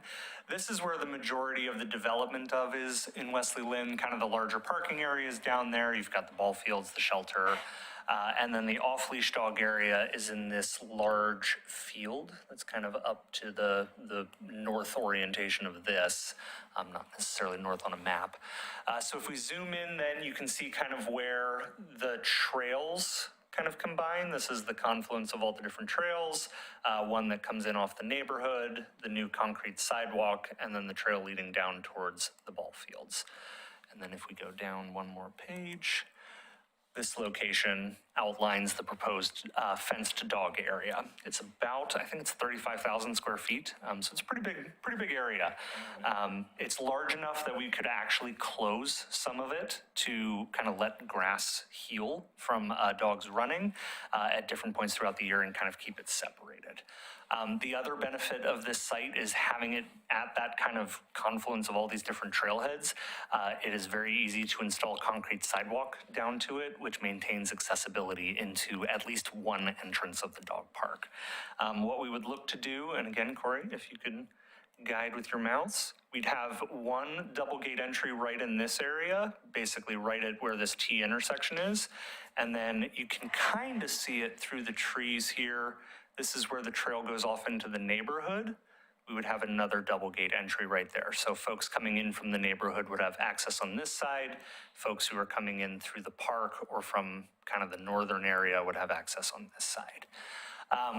One of the reasons you see this kind of 45-degree angle here, there is it's actually a listed wetland that is managed by our stormwater folks. We're trying to avoid any impact to that, so we took a 45-degree, so we're not actually impacting that. We've already talked to DSL. DSL is okay with it, since we're not having any measurable impact to that. Now, that being said, let's talk a little bit about cost and how we can pay for it. So I'll go back to the first page. We did get some quotes. We had 3 contractors come out and look at it from both the fencing and the concrete side of things. Kind of the high level bid estimate is about $120,000 total for the concrete work and fencing. And just to give you an understanding of what that is, it's 730 linear feet of 5-foot tall black vinyl chain link fence, 2 8x5 double gate entryways, and a 16x5 double drive gate for the mower to access it. As far as the concrete, that looks at the installation of a 16-inch wide and 6-inch deep concrete mow strip around the perimeter of the fence. That just allows us to get in there and mow it so we don't have to spray or do any weed whacking along the fence. Just maintains the durability of it for the long term. And then a 32-foot long by 5-foot wide concrete sidewalk and plaza entrance that ties into the concrete walking paths. A project of this type we would have to bid out, so this is not what the final quote would be. This is just an estimate that we're working off. We would put this out to a competitive bid. So how do we pay for something like this? This is where, if you heard me mention in my last presentation, we talked about Metro local share funds. This is a project that we've proposed to Metro for use of our local share funding, and it is an eligible project as long as it includes a restoration component. And it's kind of nice that we have this wetland right there. The current off-leash dog park, if I go back to the photo, you might even be able to see it. Yeah, actually you can. So you see this kind of brown spot just above where the fenced dog park area is. This is a pretty darn wet spot in this park that we have a lot of drainage issues with. So we could actually look at doing new plantings and restoration work in this space to improve drainage, improve wetland habitat, and then pair that with this fenced dog park and have this proposal paid for through our Metro local share funds. So that's kind of the project as proposed. What we're looking for is kind of next steps. We do public outreach to the neighborhood and the community and really kind of get that process kicked off and then start putting together our application to Metro for the funding. I'll take any questions. I'll start off with just a couple of questions, if I might. First off, water in the, moisture water in the wintertime, the other dog park that we have has issues with water. Got a wetland here just right adjacent to it. How's the drainage or the conditions of this in the middle of winter? I haven't walked out there at that time. I've been out there several times. Yeah, and that's other times of the year. It's hard to tell from this. You can see a little bit of the slope along this line here. This is kind of the low point, right along this line here that leads into this listed wetland. So everything kind of slopes downward. This is kind of like the sound hill, if you know what I mean when I say that. This is kind of that sound hill, so everything kind of flows downward towards this. So we would have enough water in there to maintain grass and have it be healthy, but we would need to consider drainage and how we get excess water out. Exactly. So really what we would look to do as part of this project, these initial estimates are just to kind of get an understanding of what the project would look like, and then we'd look to actually have it designed to look at drainage in particular and plantings. Just one follow-up question. This was a site that we stopped at on our tour. I don't know how long ago we went on that tour, but I hope we do some more of those. But at that point in time, there were people out there with their pets and dogs, and I was out there actually this evening. I went out before the meeting, just to get another look at it. We talked at that time about not so much a complete fenced park, but running a potential fence, I guess that's north, I don't remember where that's, up along the length of it to separate the kind of this area from where the dogs are being used to the where we have all of the houses. Sure, yeah. And was that considered as an alternative rather than a full fenced park? Because there's quite a bit more room if you be down there, and you would avoid almost with a fence that way, just one side. You would avoid almost all impacts to the community right next door, I think. Yeah, and they can't go the other way because they can't get through the vegetation that's there. Exactly. So. And that's definitely an alternative to the project that would allow it to be a little better. So basically, just kind of looking at it from the larger aerial, that fence line would run along this line. Right. It probably ends up being about the same amount of fencing. I'd have to do the measurement on the. Standing there tonight, I bet you're right. It's pretty close. Yeah, so it's probably about the same amount of fencing. So it's really just a design perspective on whether we want fully enclosed or not. When I think about like user conflict, typically tends to be better to have fenced so that dogs can be free to roam. But there's also challenges there too when you have too many dogs in the fenced dog area. So ideally what we would do is we'd pair this with, you'd still have this off-leash area up here. Is it still going to be available? Still be available as we move forward with kind of our development plan for future phases. So when I show up with my bully dog, rather than put him inside the you can put fence them in the long area to run. Take him down there to the area that. Yeah. And I actually, and this is just, funny anecdote. I have 3 dogs, and I brought my Chucket, and we took it out to the field and threw the ball to measure it and make sure that it would actually be able to fit in this space, and you can throw comfortably. And I mean, if you really wail on it, you could probably get it over the fence, but you'll be able to run dogs pretty hard in this. How big is the fenced area at TSW? Don't big enough. Yeah. Not big enough. Not big enough. Yeah. Well, that's my concern with, because this is still under an acre as well. Yep. Yeah, and I'm not sure that figure, but I can get that for you. I mean, I'm just from guessing, they're probably fairly close I mean, you think that's a half acre, or do you think it's bigger than that? This is bigger. Like, Yeah, this is I've taken my dogs bigger. to both, and this is even, having it be half Right. of kind of like the total, it's still significantly bigger. And it just doesn't seem to get as wet, even though it's close to that wet area. It's Yeah. like a little higher up. Well, and then that was another question. Does it show, like in the winter, like, how TSW gets worn out? Yep. And it's because, you got one way in and that sort of thing. But Yep. so fencing will concentrate the use, obviously. It will, and that's intended where, so we have the two gates to kind of minimize the single entry point. And then what we'll do is we'll probably chip directly around the concrete plaza that'll be installed in both of those, just to help that transition space. So there's at least, because that's typically the area where they're kind of like taken off from and the most use you see in there. So there will at least be a transition space to help manage the grass in that area. Once they get out into, and you see this at TSW, once they get out into the farther area, the grass is fine because they're not all concentrated in one space. So as long as we are thoughtful about how we do that and manage the transition spaces, I think we can handle it. And as long as you don't have somebody on their ATV drive in and tear it all up. Yes. I just want to make sure that you're planning on making this presentation to the Hillendale Neighborhood Association. Yep. So that all the neighbors along there will be able to do that, so.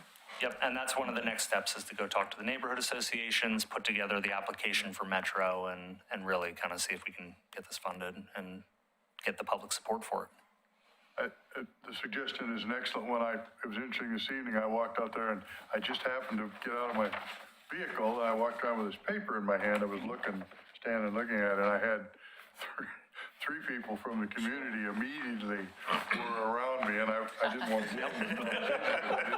I was just trying to see what was there. So there's plenty of interest. Oh, yeah. And I will tell you, of the three people that were there, they had opinions both ways. Oh, yeah. Whether they wanted a full fence or whether they Or were half thinking fence. about, the more open concept that allowed a little more room and a little more space between animals. Yep. So. And that's one of the things our public outreach will show. You It's get lots of 3/4 of an different acre. opinions. 3/4 of an acre. 3/4 an acre. Yep. This is. Yeah. And TSW is, DSW is 3/4 of an acre. okay, so they're pretty comparable. Yeah. Okay. Yeah. I did, no, Sorry, just to clarify, the fenced area is 3/4 of an acre, but the total off-leash area at this park currently is It's bigger than that. Yeah. Yep. right. So it's like, what, double? So it's like Yeah. 1.5 Maybe acres? a little more than or- double, I'll bet, looking at it. Okay. Yeah. And then through the master planning process, nobody came up with any other ideas or uses for this particular area? So as far as the development that's going around, I understand that, Yeah. those people have pets too, and so, but you need Yep. places for both, so. Yep. I just didn't want to cut off any other future use. So it's in a way, it's kind of small for anything else. It's Like, you can't put another field in there, I don't think. You can't do another You can put ball a T-ball field. Yeah, Sure, probably, but yeah. that's about it, but, Yep. Yeah, it's a. A pickleball court. yeah, or 10. Yeah. Too close to houses. Right next to houses. That's true, right? Yeah. Way too close to houses. Well, good.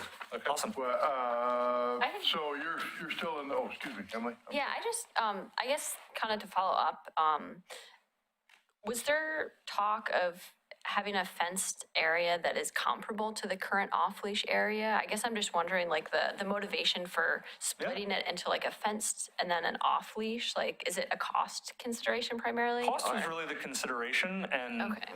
we just recently found out that this was eligible for Metro funds, so we could look at doing a larger one.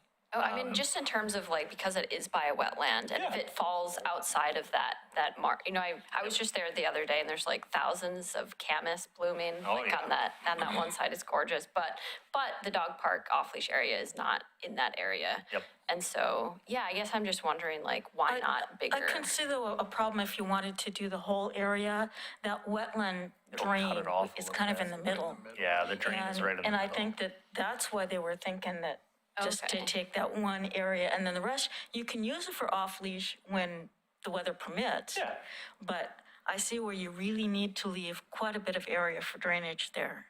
Well, and we have a lot of opportunity to, because from a maintenance perspective, this little area right here, if we built this little grassy section here would be kind of a problem, right? We don't want to be able to get mowers in there. So this whole area we can completely restore and push that wetland out further, get plants right up to the edge of it where we can maintain them that way, and then get even more drainage from those natural, water filtering plants.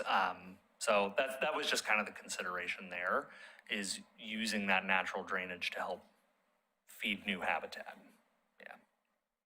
Is And that, help a maintenance issue. using kind of the wood chip pile, the drainage area as a benchmark, is Yep. the restoration area then going to include that wood chip pile? Like, will it kind of like come would- out? Okay, I would that's like fine. to make it basically this whole section here. Okay, awesome. And Cool, then I'm we just can trying to do- visualize, because Yeah. we were just there and, Yep. okay, cool. Yeah, it's And very then wet. get some like educational signage and talk about the importance of wetlands and work with our friends in stormwater to do some water quality education work. I think this could be a really cool area where you can do that. And then separate the dogs from it too. Just one more question. Does Oregon City license the dogs, or is it Clackamas County? I believe it's Clackamas County. I believe it's Clackamas County. Okay. Okay, any other questions? Well, thank you. I suspect we will hear some more about this possibly after community discussions and other things. Yes, and it'll definitely be coming back. Because it sounds to me like there's some options there still to be discussed. Definitely. Good. Yeah. Thank you. Thank you. Okay. We're at 8 o'clock, but we'll continue. We only have two quick announcements from me. Just a reminder, we have our public engagement meeting on May 6th at the Pioneer Center at 6 p.m. We have out advertising about that meeting to talk about the Parks Master Plan. And then May 7th is our joint work session with all of you and the City Commission. And I know we spoke with Steve and Ken about the possibility of having that count as the meeting for May, or if you wanted to do that meeting and an additional meeting. So I just wanted to bring that to the attention of everyone to see if we could come to a consensus on how Sure. you would like to address that. Since you brought it up, let's do that. Let's have that discussion right now. It was in the past, when we've had these meetings before, something comes up at the joint meeting, we have counted it as our meeting for that month and not tried to double it up, because I know people can be busy and so on and so forth. But before we made that decision, I wanted to be able to talk with everyone here and see if they agreed with that strategy, or wanted to have another meeting. We certainly have things we can talk about, but everybody's busy, got busy lives too. So thoughts? No, it's completely blank. I'm unfortunately not gonna be here that week, so It does- I'm not gonna be able to make those. It so. does run into Memorial Day weekend if we meet on the regular. I think it's a Tuesday, right? Like the 7th is a It Tuesday? is. Okay, Tuesday, next, Tuesday. oh, Right, but next if we- Tuesday? next But our Forgot. end of the month meeting would get close to Memorial It's the day Day before Memorial, well, the Pandora weekend. Yeah, it just runs into the weekend. Right. What's the regular, don't we combine one of the, like the two of the summer months too usually into one? Like we do in the Christmas time? December is when we would normally do interviews for any vacancies that we have for that December meeting, that first week of December. We don't normally meet in November The because of November, Thanksgiving. December meeting Right. is Yeah. early December. We also don't meet in July. July, that's, I couldn't Yeah, remember if it was for, July or for August. concert in the park. Right, oh, yeah. Usually we do go ahead and meet in August just because we Yeah, need to I have. couldn't remember if by it was then. July or August. We With didn't July, usually I meet. think. Yeah, that is real close. I mean, because it's actually, Yeah. 5 days away. yeah. I would, Thank you. Perspective. It's a week week after from next. Tuesday. Yeah. It's Well, that's the commission meeting because the other meeting's on Monday night. The commission meetings on May 1st is Wednesday, and then the work session is a Tuesday on May 7th. So that's the week after, so Yeah. it's. okay. Yes, Yeah. yeah. That makes more sense. well, go ahead, Ken. Well, I guess my feeling is I I think kind of running right into the Memorial Day weekend is probably not the best choice for if we do have to have another meeting in May. I feel like I would be surprised if the capital improvements program and everything flies through at the work session. You don't think it's going to fly through, really? I just think it might take a longer discussion Yeah, I'm sure. than one I work plan on session. wearing pajamas. And so we may very well want to schedule another meeting somehow and kind of arrange, because then we would only have one more meeting before the July cancellation, right? You know what I mean? So we may want to just adjust the May, June schedule a little bit to try to fit those in. Like have one in early June, is what you're saying? Yeah, possibly, and just get away from Memorial Day weekend and then see if we need to keep going, but, or at least leave the option available just in Okay. case, so that we, but I don't think that particular Thursday is a good night Sure. to meet. But May 6th is too soon. May 6th is too soon, yes. Yeah, yeah. I would concur. I think, the timing is just slightly off there, and people are, at least, I know I'm gonna have some busy things to do, and I'm sure other people do as well. So that would be my suggestion, that we go ahead and leave it open for just what Ken said, to look at other options as we may need them. But at this point in time, it would be my suggestion that we not have our normal May Thursday meeting right there before. Consensus? We're good? Okay. All right. Okay, good. All right. And then Tom has an update about pickleball. It's all me tonight. Corey, if you'd like to pull up the spreadsheet. So we looked at both options. I went and looked at a bunch of bid results from Oh, Aaron can't hear, I think. No, it's, It's the last. Sorry, my mic is not on. Can you hear me now? Yeah. Good. Okay.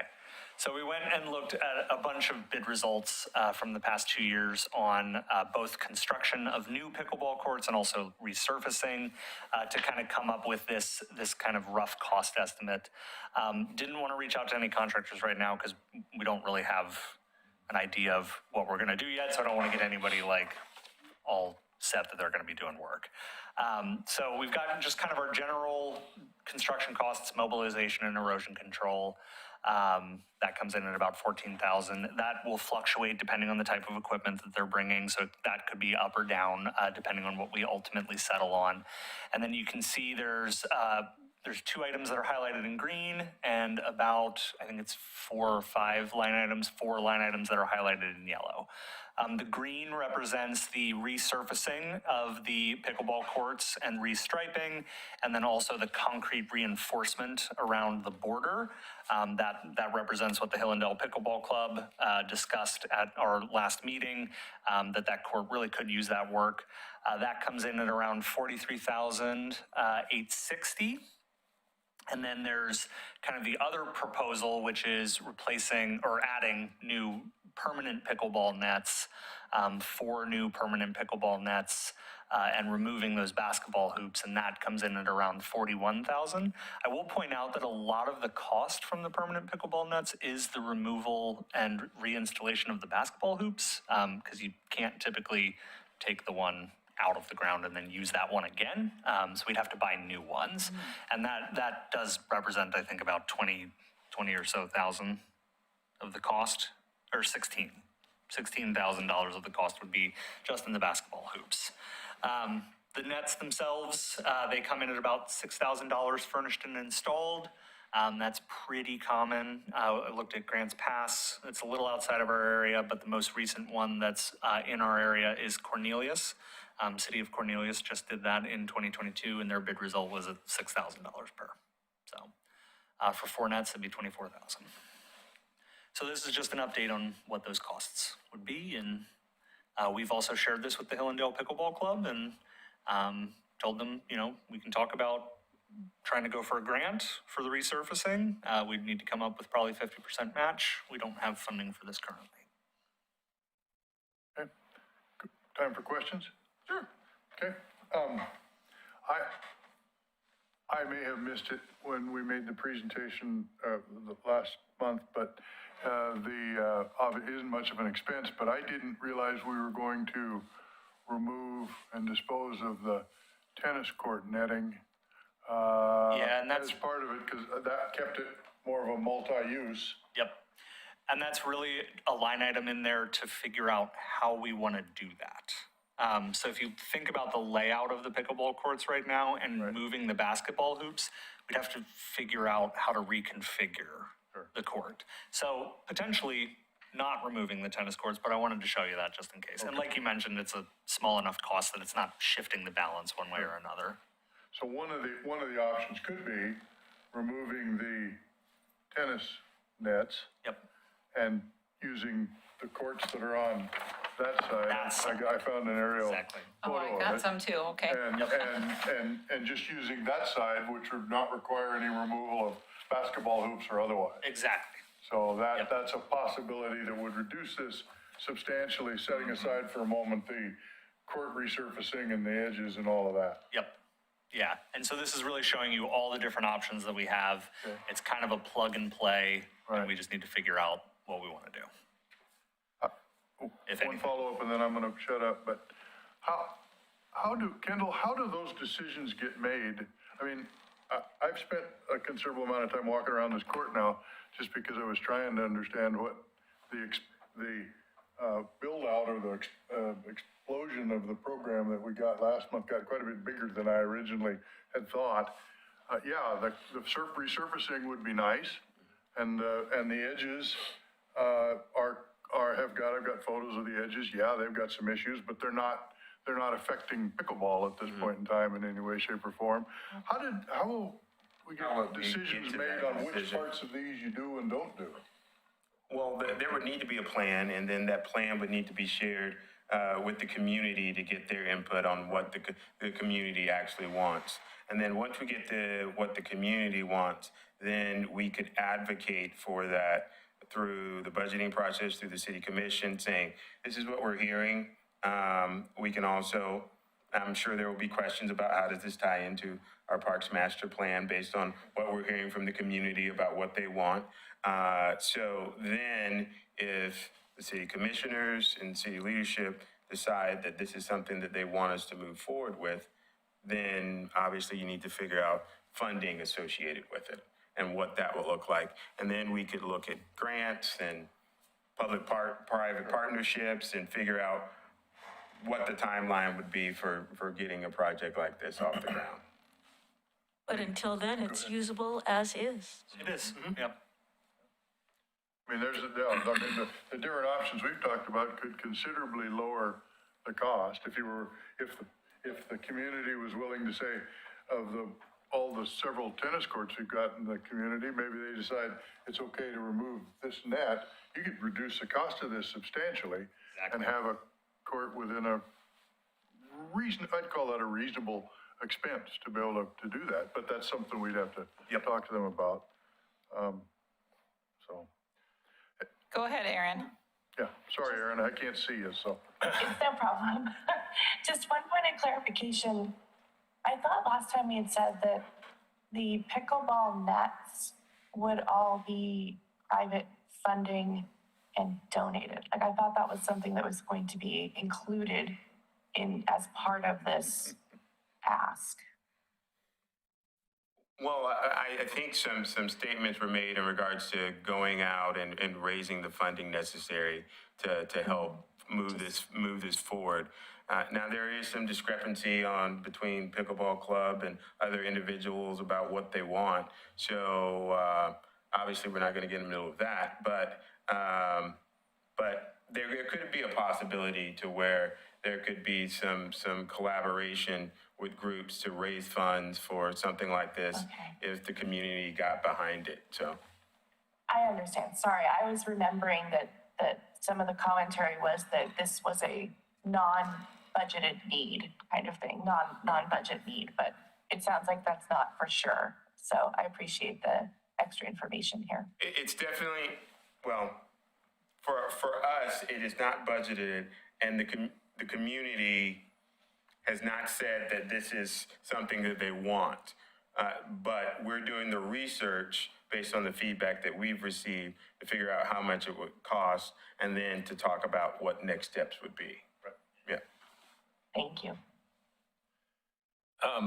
So I went there on Saturday, and there were a lot of people playing pickleball, and they're very friendly, very, willing to talk. And I did notice that the two courts underneath the basketball hoops don't get used. Right. I'm assuming it's because of interference from the backstop there. But what I was confused about was that they kind of just pack everything up and lock it up, and then it's just wide open after that. Mm-hmm. So if I wanted to go play pickleball, but I don't really want to learn in front of 200 people or whatever, how would I do that? Yeah, I mean, the way that court is set up right now, you'd have to bring your own net, or we are talking about doing some programming internally where we could offer other opportunities to do that are outside of just the pickleball's scheduled time. Or you join the club. Yeah, well, You get your own key. Oh, you get a key if you join the club? If you join the club, they give you We the probably want to padlock. pump the brakes on that, way right? to, Yeah, you know, we currently don't have put an the nets agreement up with yourself. the club right now, Okay. so. Is that the same key that you lock up all your electricity and everything else? Yeah, that's something we need to work through. Have we also looked, we focused on this location for pickleball courts, because there's already some taped off courts there and ready to go, but there's obviously some issues, differences of opinion about how to do it with permanent nets and not. Have we looked at any other locations in the parks that we have that might accommodate a couple courts, or anything that could be maybe less expensive, a little more ready to build? A place that comes to mind for me, based on kind of all the work we did with Clackamas Park, is Clackamas Park. Yeah. It would probably be a great location for like dedicated pickleball courts. So that would be one of the locations that would come to mind for me. The problem you run into with pickleball courts, with all the noise complaints and trying to stay away from neighborhoods, and you have to have a perfect location in order to kind of mitigate a lot of those issues. I just want to be sure we looked around to see, just to be sure there wasn't because this got, in my opinion, this thing grew like a sponge full of water. It just got bigger and bigger and bigger as we talked about it. And I'm concerned that we've got it to a point where it's so large, it's turned into way above a capital project in terms of the cost. Oh, yeah. And that seems to, that may make it very difficult to accommodate anybody's wishes regarding pickleball. So, something to look at. Gotta say, Hillendale, though, I mean, with the noise and everything else, it's it's a a good place. perfect spot. It's a good I mean, spot. it just didn't seem that noisy, and there were 6 courts going. Yep. And it just seemed, Having it kind of in that back corner really helps there's suppress some just of that nothing noise. there unless the county sells and there's something else that gets built, but the courts would be there first, Right. so. Okay. Well, I'm sure you'll keep us informed, Tom, about your findings and as we move forward with this, because I know there are a number of people certainly interested, and will keep asking us about this issue as we move forward. So, okay, good. Kendall, any more staff reports? That's it. Okay. Member reports. Oh, I actually kind of made mine. Yeah, I sort of did too. I went and go I ahead. called the pool earlier this week to sign up for summer camp classes and summer camps, and had lots of questions. And I just want to report that all my questions were answered quickly and friendly, and everyone got back to me fast. It was a really great experience. So I just want to commend everybody there and say thanks for making that so easy for parents that are really nervous about summer. So thank you. Excellent. Great. Well, being the eyes and ears of the community, which this committee is, the kids at Oregon City High School know that I serve on this committee. And they have been approaching me saying, Miss Gifford, when are we going to get a skate park up here at the top of the hill? And it's the same thing all the time.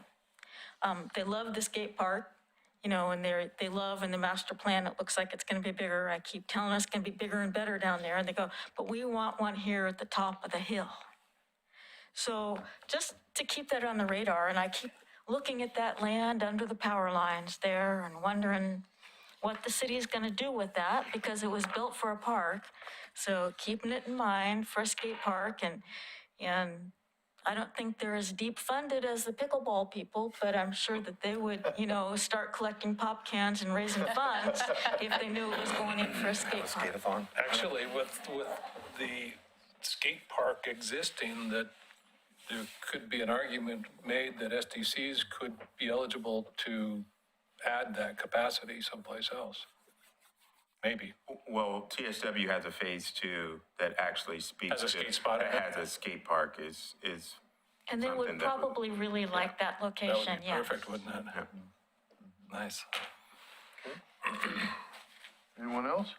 I don't have anything to report, but I just want to thank Tom and Kendall for all the projects that you all have been doing. I feel like there's been so much in the past 6 months. So yeah, thank you. Really? Good. And Melissa, of course. Melissa, yeah, we've worked together, so default, thank you. And then I'd like to just to commend Tom as well, and to get back to your crew. So we had a service out at the cemetery this week. The family and all the people that were there were just thrilled with how pretty everything was and how nice everything looked. The fountain was working when we were there, which was a very nice touch. And so I just wanted to give you that feedback that it was noticed. So, yeah. Excellent. Okay, I believe that's, I don't think we've got any future agenda items discussions tonight, maybe, unless someone's got something real quickly. Okay. So our next meeting, the 7th of May, joint meeting with the city commission, starts at what time? 6 o'clock. 6 o'clock. Okay. And I hope everyone can At the attend. police station, yes. Yes. Yeah. Yes. The room, you can't hear anything in. We have headphones. You have We have headphones. Oh, good. Yeah. Okay, so hopefully see everybody on the 7th, and if with no other comments, I'll adjourn our meeting for this evening. Thank you. Excellent. Thank you all. Yeah, there we go.